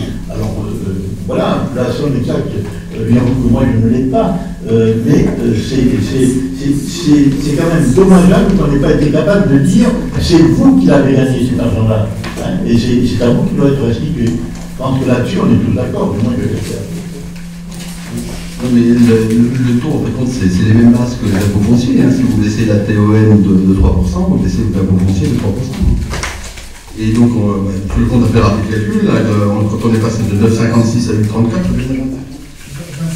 26 euros. 26 euros sur quelle année? C'était sur quelle année? On passe de 9,50 à 8,34. À 8,34. Moi, je crois que de mémoire, dans les premiers calculs que j'avais donné, M. Franzi, c'était plus modeste. Mais c'était de l'ordre, rien que sur la base de l'emballage, de 4,50 €. C'est 4,50 €. Et les bases de la TOM sont les mêmes que les bases des impôts fonciers. Parce que n'oublions pas une chose, c'est quand même la double peine. Parce que éco-emballage, sur quoi repose l'assiette de ces recettes? Sur une taxe sur les produits. Donc à la fin, qui le paie, c'est le consommateur. C'est-à-dire que si vraiment on va jusqu'au bout du raisonnement de ce qu'on appelle le système de fiscalité en cascade, c'est qu'à un moment, je veux dire, ça devient un truc complètement ubuesque. Donc il faut se battre, et je compte sur nous tous pour d'abord, je me répète, mais c'est essentiel à mes yeux, l'amont. Tous les investissements qui ont été consentis jusque-là, et on était fort bien représentés, étaient, je le dis ici, impératifs, nécessaires et courageux. Voilà, il a fallu reconstruire une usine.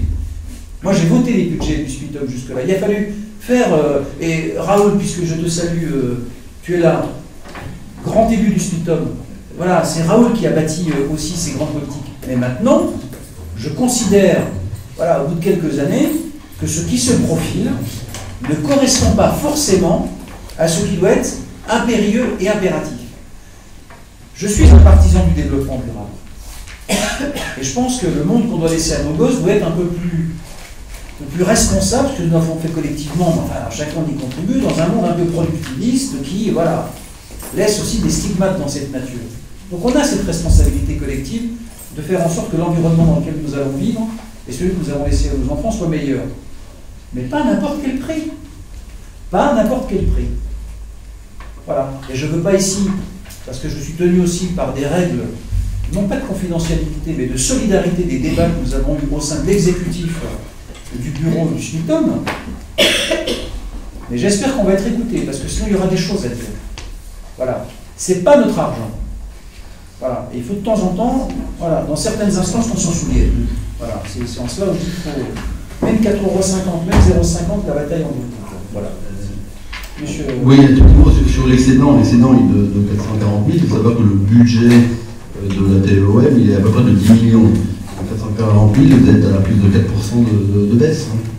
Et ça, c'est la baisse sur l'excédent. Et aujourd'hui, ce qui est l'hypothèse aujourd'hui acquise, c'est qu'on aura au moins une baisse de la valeur de la revalorisation des bases. Aujourd'hui, tous les calculs sur le budget 2014 a été fait avec les taux 2013 et les bases 2013. Donc on devrait, et ça c'est l'hypothèse qui a été retenue, bénéficier d'une baisse équivalente à la revalorisation des bases. Donc si vous additionnez les deux, aujourd'hui la revalorisation des bases est estimée à 3%, on va dire une arrive, plus 4%, vous avez une baisse de 7% quand même. Imaginez vos impôts fonciers qui baissent de 7%. 7%. Idéalement.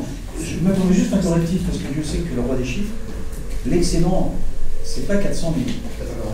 Non, c'est l'excédent, c'est 765 000. Oui, j'ai dit 440, c'est pas seulement du bon emballage. Voilà, je me permets juste ce petit correctif, c'est quand même 300 000 balles à la fin. Quoi.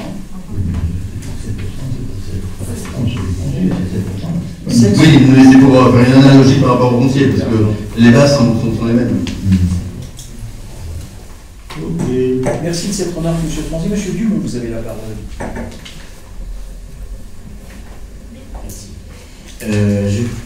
J'ai pas tout compris. Je pense avoir pas tout compris. Concernant les frais de gestion, donc quand vous avez fait une brillante intervention sur un sujet qui était très facile, mais les frais de gestion, vous m'avez bien parlé de 229 000 €. Absolument. Très bien.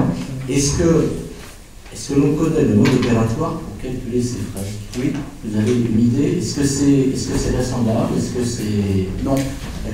Non, mais c'est bien ce que j'avais compris. Non, mais vous avez raison. Enfin, je comprends le sens de votre question, mais ce que je vous dis, c'est qu'on l'a un peu...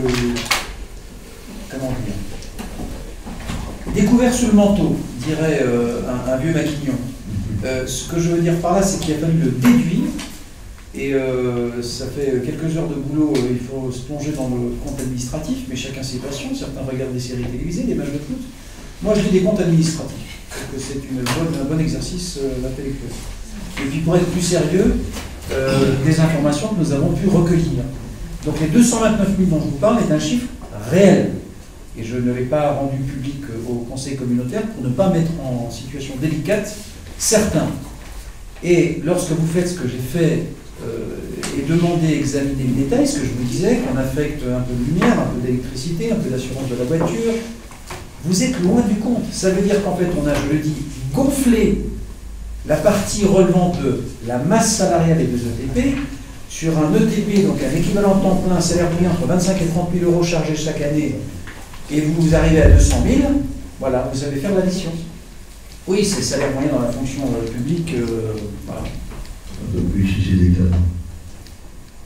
Oui, merci de ce petit mot, là je le montre ici au public. Rien de secret. Oui, cette subvention d'écovalage Mercier n'est pas pérenne, c'est ce que disait M. Carassus, c'est qu'elle est obtenue une année, elle baisse. Donc c'est vrai que l'année suivante, vous aurez peut-être moins 445 000, mais à l'heure où je parle, j'en sais rien.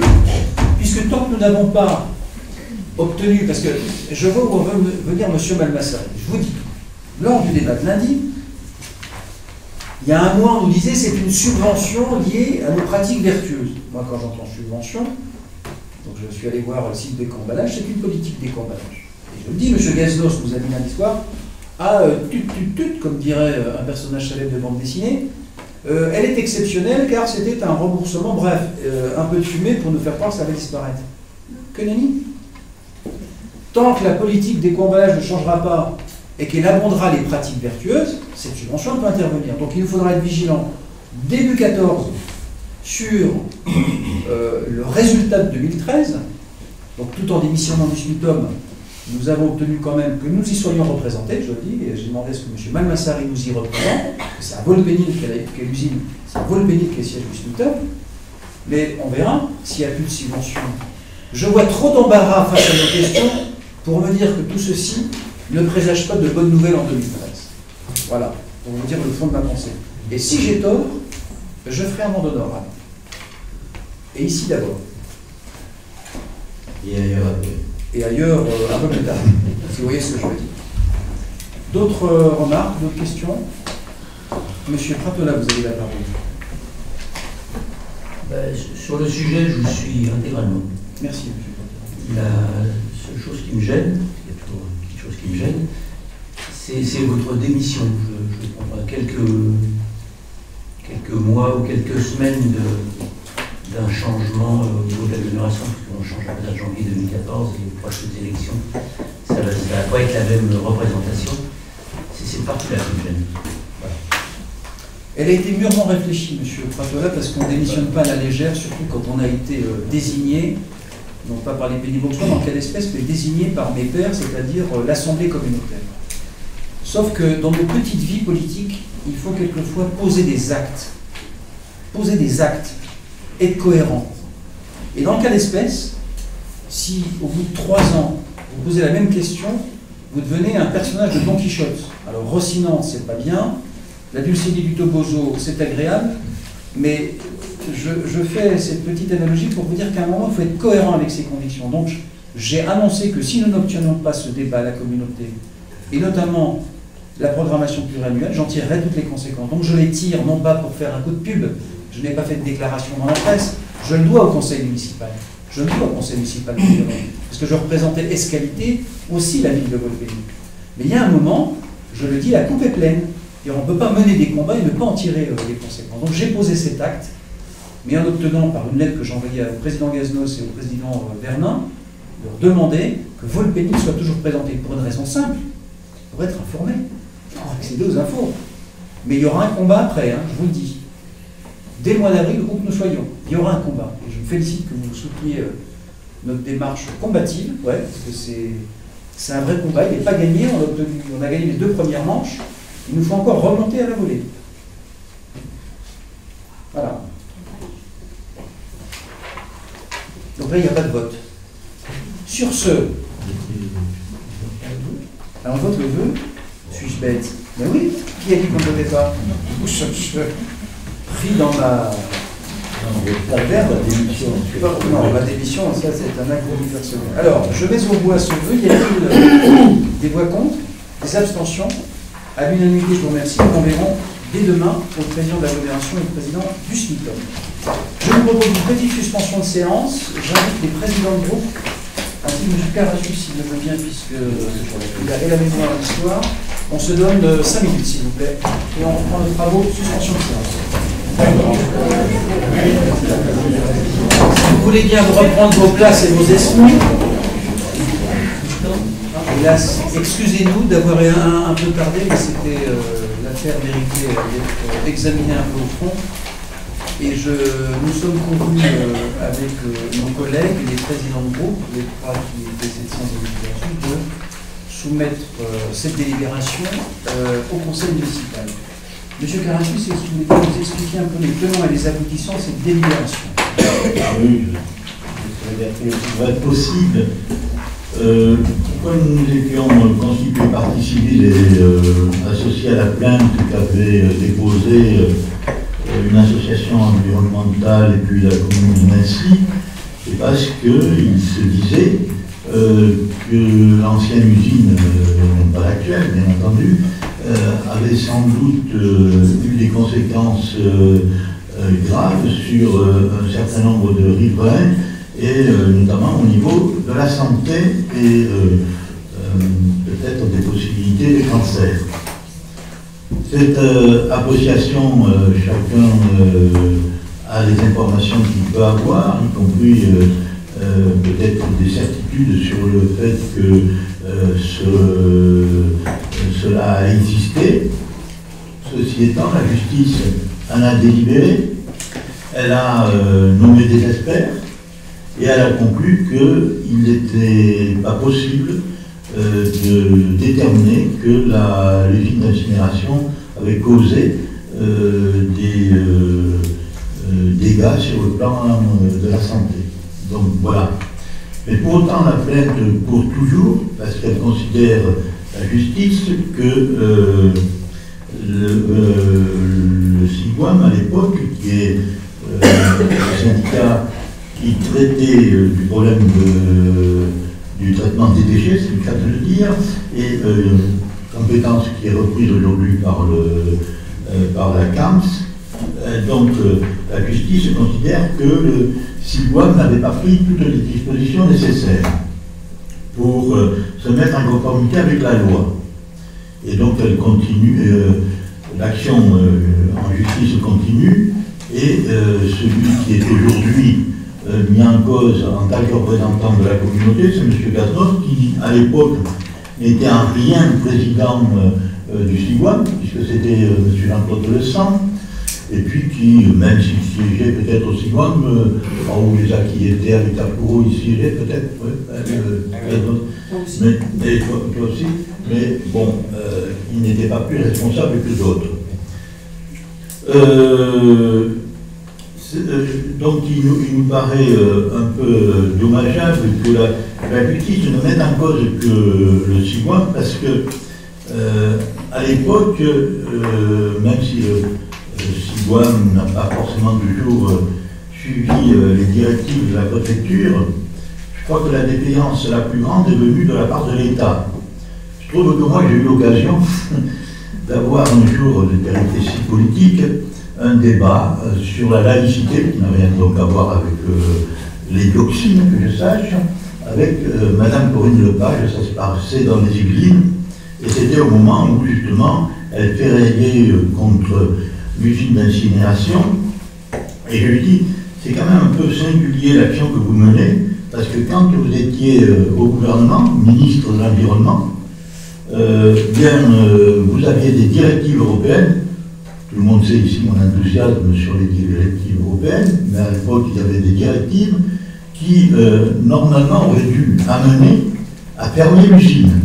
Or, ces directives n'avaient pas été transposées au niveau national, où elles l'avaient été en minorant les critères qui avaient été déterminés par l'Europe, et en définitive, ce qui faisait que notre usine pouvait continuer à tourner. Donc, je disais cela à Corinne Lepage, qui me dit, vous savez bien, en tant que ministre, on ne fait pas tout ce qu'on veut.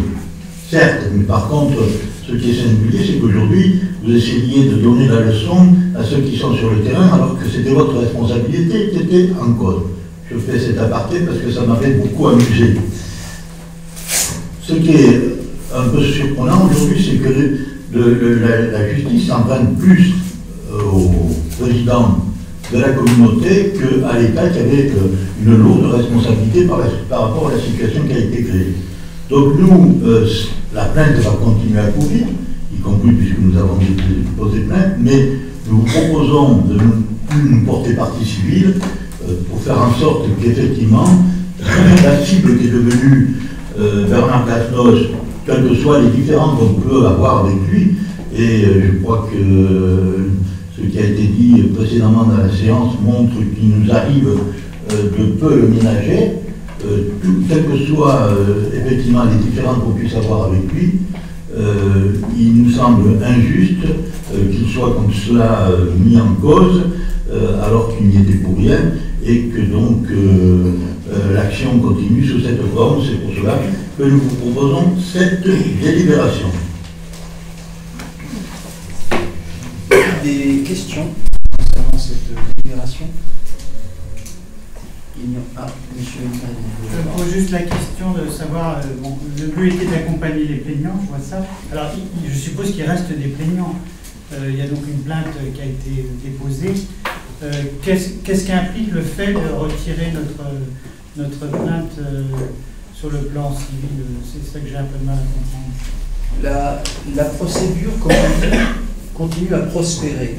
Mais en tout cas, l'éventuelle sanction contre la personne Bernard Cazeneuve, donc imputi personné et escalité comme président, si l'un des plaignants ne se constitue plus partie civile, je rappelle qu'à l'époque, lorsque ça a été fait, ça permettait d'accéder au dossier, c'était comme un des éléments essentiels, devrait, parce qu'il y a une mise en examen, réduire l'éventuelle peine qui pourrait sanctionner Bernard Cazeneuve. En revanche, les autres parties, elles, continuent, je n'ai pas le détail de celles qui sont constituées partie civile, donc qui le font afin de réclamer des dommages. Là, je ne peux pas vous répondre pour dire exactement quelles sont leurs intentions en la matière, mais il y en a ainsi qui doit être dans la boucle, des associations environnementales et je pense des parties publiques. Oui, des personnes physiques. Oui, mais justement, les plaignants, ils auront du mal à obtenir réparation, ce qui est le sens de la partie civile, dans la mesure où, effectivement, la justice considère qu'ils n'ont été victimes de rien. S'il y a condamnation, ce n'est pas parce qu'il y a eu des victimes, c'est parce qu'il n'y a pas eu respect de la législation. Donc, on va punir quelqu'un qui, d'abord, n'était pas aux affaires, secondo, qui, dans le non-respect de la législation, et sans doute peut-être un tant soit peu coupable, le Sigouin, mais beaucoup moins coupable que l'État, qui à l'époque, je me répète, alors j'ai plus le tonnage qui était à traiter, mais mettons que l'Europe disait il faut fermer les usines qui ne sont pas aux normes et qui traitent plus de 10 000 tonnes, et nous, au niveau de la France, on a dit non, on fermera que celles qui traitent plus de 20 000 tonnes. Donc on est passé à côté. Hein. Alors que si on avait respecté la directive européenne, on aurait dû fermer notre usine beaucoup plus tôt. Dès que, y compris la préfecture, je me rappelle, c'est Jacques Marinelli qui m'avait appelé pour me dire, bon voilà, là c'est vrai qu'on n'arrive plus à se mettre aux normes, il va falloir voir comment on fait pour faire traiter nos déchets, mais je propose qu'on ferme l'usine. Et dès qu'effectivement, il était avéré que, je dirais, le non-respect de la législation était suffisamment patent, on a fermé. À l'époque, c'était Marinelli. Quand il y a eu faute, c'était le sang, mais après c'était maridé. Voilà.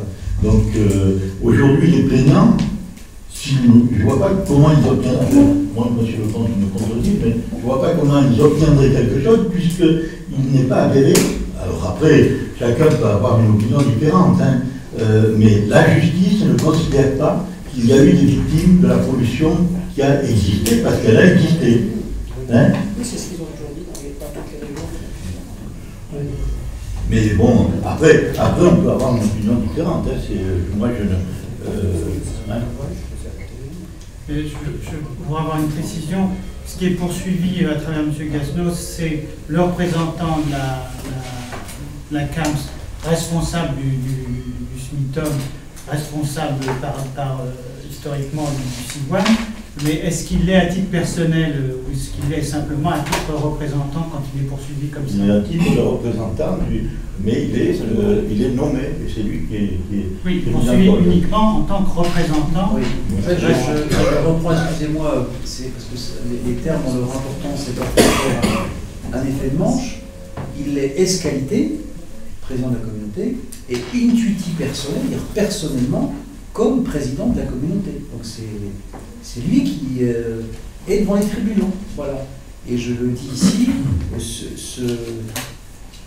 voilà, ça a un peu changé sa vie aussi, pour dire les choses. Voilà, c'est quelque chose qui vit très mal. Donc à un moment, si on considère qu'il n'y a plus d'enjeu majeur ou d'intérêt pour la ville, et pour les habitants, de représentants d'enjeux sanitaires pour la commune, nous considérons qu'il est temps, il faut savoir s'arrêter. En tout cas, c'est la proposition qu'on formule.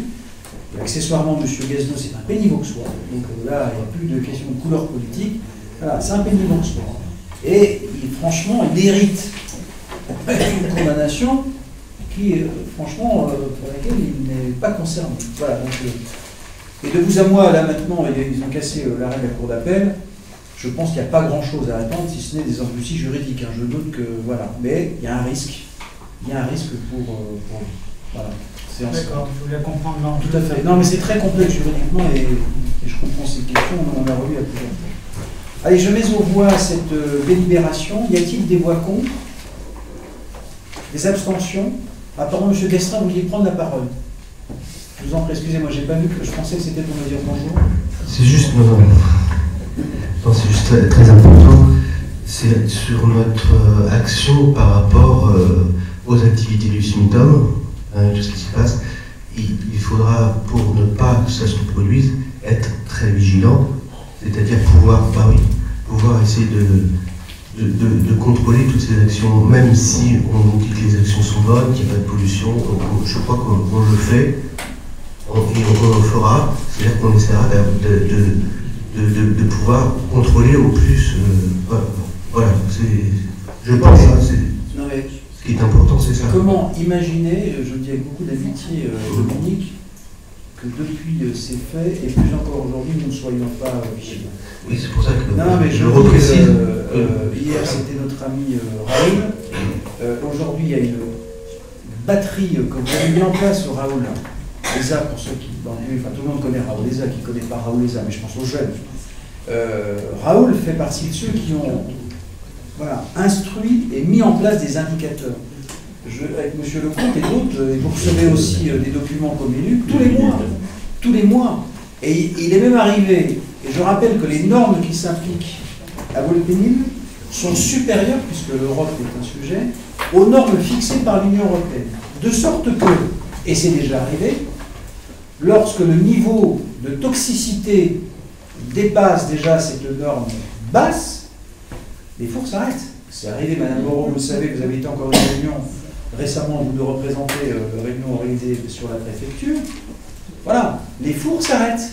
Et ça coûte un œil. Hein. Dès qu'il y a un dysfonctionnement, et ça arrive, on peut brûler un mat de mâche-fer, ou, je ne vais pas improviser, j'ai lu, hein, je ne suis pas un grand spécialiste. Sur les terrains, il y a des analyses qui se font régulièrement. On en a reparlé ici aussi autour d'un conseil municipal au mois de juin sur les examens qui se faisaient sur les terres agricoles. Donc, n'en doutez pas, à telle enseigne que je pense aussi à Marie-Christophe Trouvé, qui, lorsqu'elle reçoit les documents, je vois souvent, elle me renvoie un petit mail en me disant est-ce qu'on n'a pas dépassé, est-ce qu'on est proche? Voilà. Depuis qu'il y a eu la nouvelle usine, voilà, et personne, si on avait dépassé ces taux, je rappelle qu'ils sont publics, C'est une réunion qui est pilotée par la préfecture, les associations environnementales sont destinataires de l'ensemble des informations. Voilà. Oui, il faut rester vigilant, mais grâce à l'action de ceux qui ont en son temps pris les décisions courageuses de fermer cette usine et d'en reconstruire, aujourd'hui on a des éléments d'appréciation. Mais je dis une chose, pour éviter toute boîte à fantasmes d'un monde qui serait aseptisé. Des toxines, il y en a partout autour de nous. Partout. 40 catégories de toxines. Après, c'est le niveau de toxicité. Mais quelquefois, en attendant, c'est un passage piéton, 3 bagnoles qui passent, on en prend plus que si on restait 6 mois sur l'évacuation. Voilà, il y a aussi ça la réalité. Voilà. Quand on examine un peu. Si. Ou quand on brûle, même si c'est proscrit, dans nos jardins ou des feuilles mortes ou sur cette terre agricole, on multiplie par 100 le niveau de toxicité. Ah, c'est ça la réalité. La vraie vie, c'est ça aussi. Voilà. D'autres interrogations pendant que je remets au voix, excusez-moi, M. Destrin. Alors, y a-t-il des voix contre? Des abstentions? À l'unanimité, je remercie particulièrement les présidents d'avoir reconsidéré leur position au nom de cet intérêt général et de M. Destrin. Alors, pour conclure, quelques remerciements, je vais aller vite, car je me réserve de meilleur pour la fin. La compagnie Capo Conica vous remercie de l'avoir accueilli à la ferme de jeu. Je remercie particulièrement Mesdames Ducastel, Madame Guyard et M. Anthony pour l'accueil qui a été réservé à leur spectacle, notamment dans les groupes scolaires de l'école. M. Fagilo Nicaille. Un remerciement, je ne le citerai pas, mais il est connu d'une personne à qui nous avons remboursé. Vous savez, on a souvent des délibérations, des rappels, on n'a pas ce soir des remboursements de police d'assurance. Donc ce monsieur nous remercie. Enfin, si je dis bien, c'est qu'il remercie l'ensemble du conseil municipal. Je veux dire ici, les spéciales dédicaces, je me les garde. Une spéciale dédicace aussi à la ville, donc elle s'adresse au service technique et au ministre des Travaux et de ses amis sur la rapidité des travaux survenus au rond-point de l'allée du Triton, voilà. Là, je cite, c'est M. Gaillard qui nous remercie, donc Michel, Gilbert et Alain, soyez remerciés.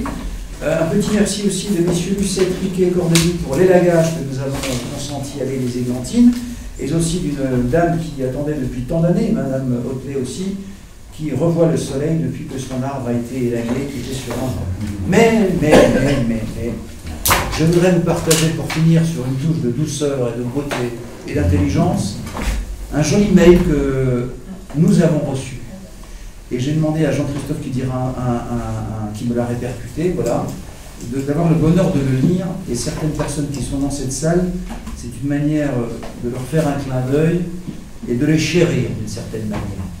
Je dis, ah, quelle bonne soirée j'ai passé. Je me permets, alors la personne qui écrit, que vous reconnaîtrez bientôt, a une voix beaucoup plus fluette, mais je la joue un peu avec une voix de baryton. Je me permets de vous envoyer ce mail, moyen moderne de communication, où la calligraphie n'a plus sa place, hélas, pour vous remercier de ce festival de régal. Ce fut un pur plaisir de voir que notre belle langue, aussi illogique soit-elle par moments, a encore des adeptes heureux et enjoués, de tous les âges, prêts à se retrouver, chacun pour se défier soi-même, en jonglant dans sa mémoire parfois défaillante, avec des S cachés ou insoupçonnés.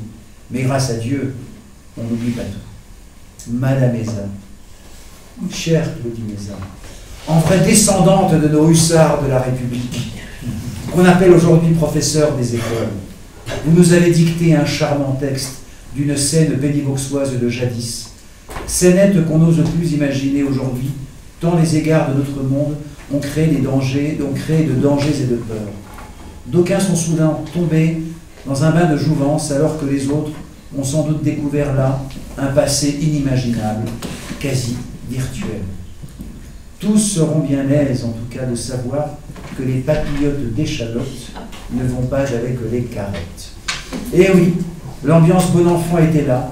Merci à tous, auteurs, correcteurs et animateurs, pour cette détente saine et distrayante. Longue vie à la grande dictée. Madame Véronique Orzaret, qu'est-ce que j'allais lever? Merci pour ces mots, pour cette respiration et pour votre victoire.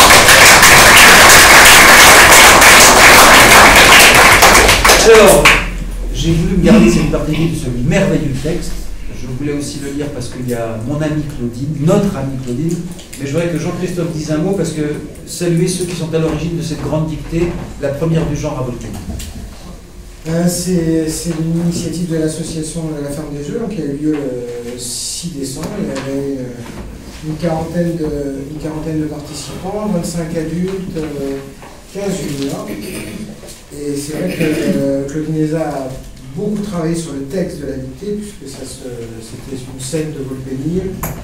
Il y a eu beaucoup de travail sur le texte, sur la correction, sur l'explication de la correction, ce qui nous a permis de faire les corrections de dictée pendant que la dictée était expliquée par Claudine notamment. Donc j'ai été touché par la lettre de Véronique O, parce que j'ai un peu du mal à dire sinon. L'ai-je bien prononcé, Osvarek? Voilà. Et donc voilà, j'ai trouvé que c'était un doublement intéressant, surtout par rapport au travail de Claudine, qui renvoie à son métier, et puis au travail de l'association. On espère que l'année prochaine, la deuxième grande dictée mobilisera plus de monde encore. On pourra se mettre plutôt dans le manège. On a un petit théâtre qui avait été entièrement redécoré par les services, en salle de classe à l'ancienne. Ça faisait une soirée d'hiver avec vin chaud, chocolat chaud, pain d'épices. Voilà, et donc c'est une soirée. Ça stimule pour la dictée? Très conviviale. Je crois que ça stimule. C'était pendant la correction. La dictée était très difficile et Véronique a fait 3 fautes et demie, je pense. Oh, ça, c'est pas gentil. 16 et demi, c'était la meilleure note. Alors, 16 et demi je sur retire 20. ce que j'ai dit. 16 et demi sur 20. Et on a aussi une jeune lauréate qui n'a pas pu être là ce soir, qui s'appelle Kava Douadeva, qui a 13 ans. 13 ans. Et qui a eu une très bonne note aussi. La dictée était plus courte pour les juniors, bien sûr, et qui a été très brillante. On a eu 2 ex-aequo qu'on a dû départager avec une phrase prise dans une dictée de pivot juste pour les départager. Elle a remporté brillamment la phrase finale. Donc voilà, on a eu 2 lauréates. On espère que l'année prochaine, on aura plus de participants encore. Eh bien, tout le conseil municipal ira faire la dictée. Hein. Je pense que sur ce là je ne vais pas être dans les premiers. Mais en tout cas, j'ai souhaité, merci d'avoir répondu à cette invitation. Voilà, solennellement que le conseil municipal salue cette initiative et remercie Claudine pour ce qu'elle fait en la matière. Et puis pour cette belle lettre, Véronique, écrivez-nous plus souvent. Dans ce monde de violence politique, un peu de poésie nous fera le plus grand. Voilà. Y a-t-il d'autres questions diverses? Alors il y avait donc... il y a du monde ce soir. Monsieur Chalot, Madame Magnifico, et ensuite... Monsieur Dumont, mais que se passe-t-il? Monsieur Pagès, Monsieur Dumont, y en a-t-il d'autres? Monsieur Chalot, vous avez la parole. Oui, j'ai 2 informations. Une information agréable, une information désagréable. La première information, elle est agréable, c'est que le réveillon du comité des fêtes, c'est complet, 350 personnes, maintenant vous devez mettre complet sur les affiches. C'est bien, c'est comme un bon spectacle. Voilà. Deuxième information qui est bravo au comité des fêtes. Absolument, il y a des représentants du comité des fêtes, je salue ici. Pas la parole. Deuxième information, qui est plus désagréable, c'est la direction départementale de la jeunesse, des sports et de la cohésion sociale qui a décidé de supprimer la ligne budgétaire d'aide aux BAPA. Vous savez, c'est des jeunes qui sont en difficulté, qui ont des parents qui touchent des petits salaires, etc., ont le droit à une bourse BAPA autour de 150 €, une bourse BMD pour le directeur de jusqu'à 400 €. Ces bourses-là sont supprimées. Alors, si j'osais, j'aurais proposé, ou je proposerais, le vœu suivant au conseil municipal.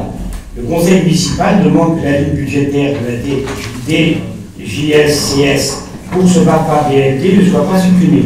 Il en va de l'accès de tous, et notamment de ceux de milieux modestes, aux formations de l'animation volontaire.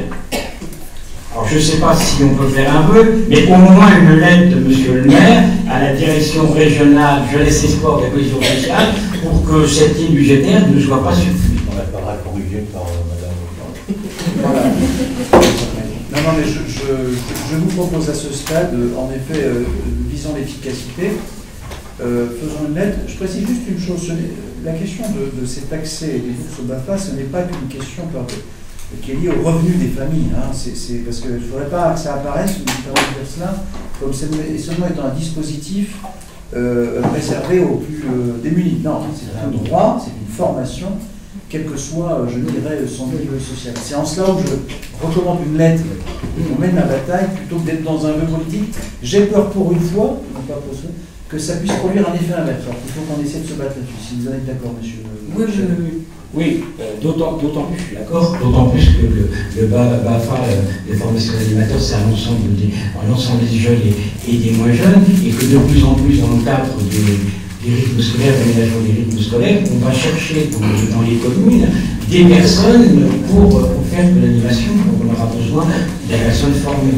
Même si c'est pas une formation qualifiante, c'est quand même le premier niveau de formation. Alors, je pense que Madame Magnifico, puisqu'on n'est que sur les bonnes nouvelles, vous avez une bonne nouvelle, Madame Magnifico. Donc, voilà, nous, on est une très bonne nouvelle. Donc, moi, ce qui me fait plaisir, c'est que dans ce monde de brut, on arrive cette année, c'était notre 10e édition du Téléthon. Nous avons commencé timidement en 2003, c'était avec la CAMS. En 2004, nous avons commencé timidement avec cette association. Nous avions récupéré 788,30 €. Et puis d'année en année, en 2008, on est arrivé à 23 associations. On est monté à 5700. Le plus, c'est en 2009, on a fait 5839,17 €. Jusqu'à présent, on a réussi à se maintenir à 4007, ce qui était pas mal parce que nationalement, ça dégringolait. Et puis alors là, pour 2013, moi, je voudrais remercier toutes les associations qui ont participé. C'était vraiment au-delà de nos espérances. Nous avons fait 7068 €. Voilà, 7068,53 €. Et on a dépassé, c'est la première fois où on a atteint cette somme. Alors nationalement, ça a diminué 3 millions d'euros et nous, on a augmenté de presque 3 000. Voilà. Donc je voudrais remercier vraiment tout le monde associatif. Très bien, je pense que France 2 va venir un téléphone à bonne venue pour leur expliquer comment on fait, nous, pour baisser les charges et puis augmenter la générosité de nos concitoyens. Et bravo à Corinne et surtout bravo aux associations. Je remarque que voilà, rien n'a changé. Quand il y a de la solidarité dans cette ville, les gens répondent présents. Voilà. Ce nombre d'associations, merci de répercuter ces congratulations de tout le conseil municipal de la Soie. Il me semble qu'ensuite il y avait encore monsieur Pagès, vous avez peut-être un petit truc à nous dire. Oui. Je voudrais me faire l'écho d'un cycle de conférences qui a lieu en ce moment au Petit Théâtre et plusieurs élus à assister à ce cycle de conférences sur une autre histoire de l'héroïsme, des conférences proposées par la compagnie Caractère. Et il y a déjà eu 2 séances, 2 mercredi soir, et c'est vraiment passionnant, de plus en plus de monde présent. La première conférence, on a eu une traversée historique de l'histoire de l'héroïsme, et puis celle d'hier soir, sur le personnage de Macbeth, la fameuse pièce de Shakespeare. Pendant 1 heure, 1 heure et demie, Gérald Garouti de la compagnie Caractère a fait une conférence brillante, simple à comprendre, accessible à tous, gratuite, et c'est vraiment un moment très très enrichissant. Et je vous encourage à venir au suivant, il y en a encore 8 jusqu'au 4 juin. Il suffit de réserver et de venir écouter, c'est vraiment passionnant. Donc je vous encourage à venir assister à cette conférence. Écoutez, je vous remercie, M. Pagès, de l'évoquer, parce que ça fait partie des éléments de cette compagnie en résidence. Et en effet, je vous y invite, parce que pour avoir assisté à d'autres conférences de Gérald Garouti, c'est de très belles tenues, très belles factures, vraiment, et accessible, quel que soit vraiment, je le dis, sur un niveau de culture, autour du mythe du héros, ce sont de très belles conférences. Monsieur Dumont, avez-vous un héros? Oui, monsieur. Ma femme a un héros, mais... Elle est pas mal, en fait, je suis pas mal. Donc, je voulais simplement... donc, je reviens sur vos démissions au Sénat. Qu'est-ce qu'elle émeut, la population? À moi, elle ne m'émeut pas du tout, mais je voulais simplement vous dire ce que... lorsque vous en avez parlé tout à l'heure, je me rappelle ce que disait Jean-Pierre Chevènement, l'excellent Jean-Pierre Chevènement, bien qu'il ne soit pas parti de la couleur politique des gens. Je reconnais que les ministres rappellent très bien d'ailleurs de se rappeler de ce que disait Jean-Pierre Chevènement à l'époque. Et Jean-Pierre Chevènement disait une chose, lorsqu'un ministre n'est pas d'accord, il démissionne, il ferme sa gueule. Et je pense que vous avez eu raison de démissionner afin de ne pas cautionner ce qui n'est pas cautionnable. merci Monsieur Dumont, non content d'avoir démissionné, en plus je l'ouvre. Et dans cette salle, Pierre et moi étant pour lui un ancien collègue, et pour moi Jean-Pierre Chevènement, un de mes pères, je le dis, parce que ça a été un de mes pères spirituels et un de mes premiers patrons, je m'enorgueillis de cette référence et je me la garde bien au chaud, comme disait Malraux, car ça peut arriver. Voilà. Oui, moi je me désolidarise dans ce sens que moi je ne l'ouvre jamais. Alors, sur ce, moi je me réserverai la dernière pour après que nous avons demandé au public s'il y a des questions et surtout des bonnes nouvelles, puisque nous terminons sur... Vous n'avez pas une petite touche positive, monsieur? Non? Vous êtes un homme heureux. Voilà. Alors c'est l'essentiel, je m'envoyer ravi. Y a-t-il des questions dans le public?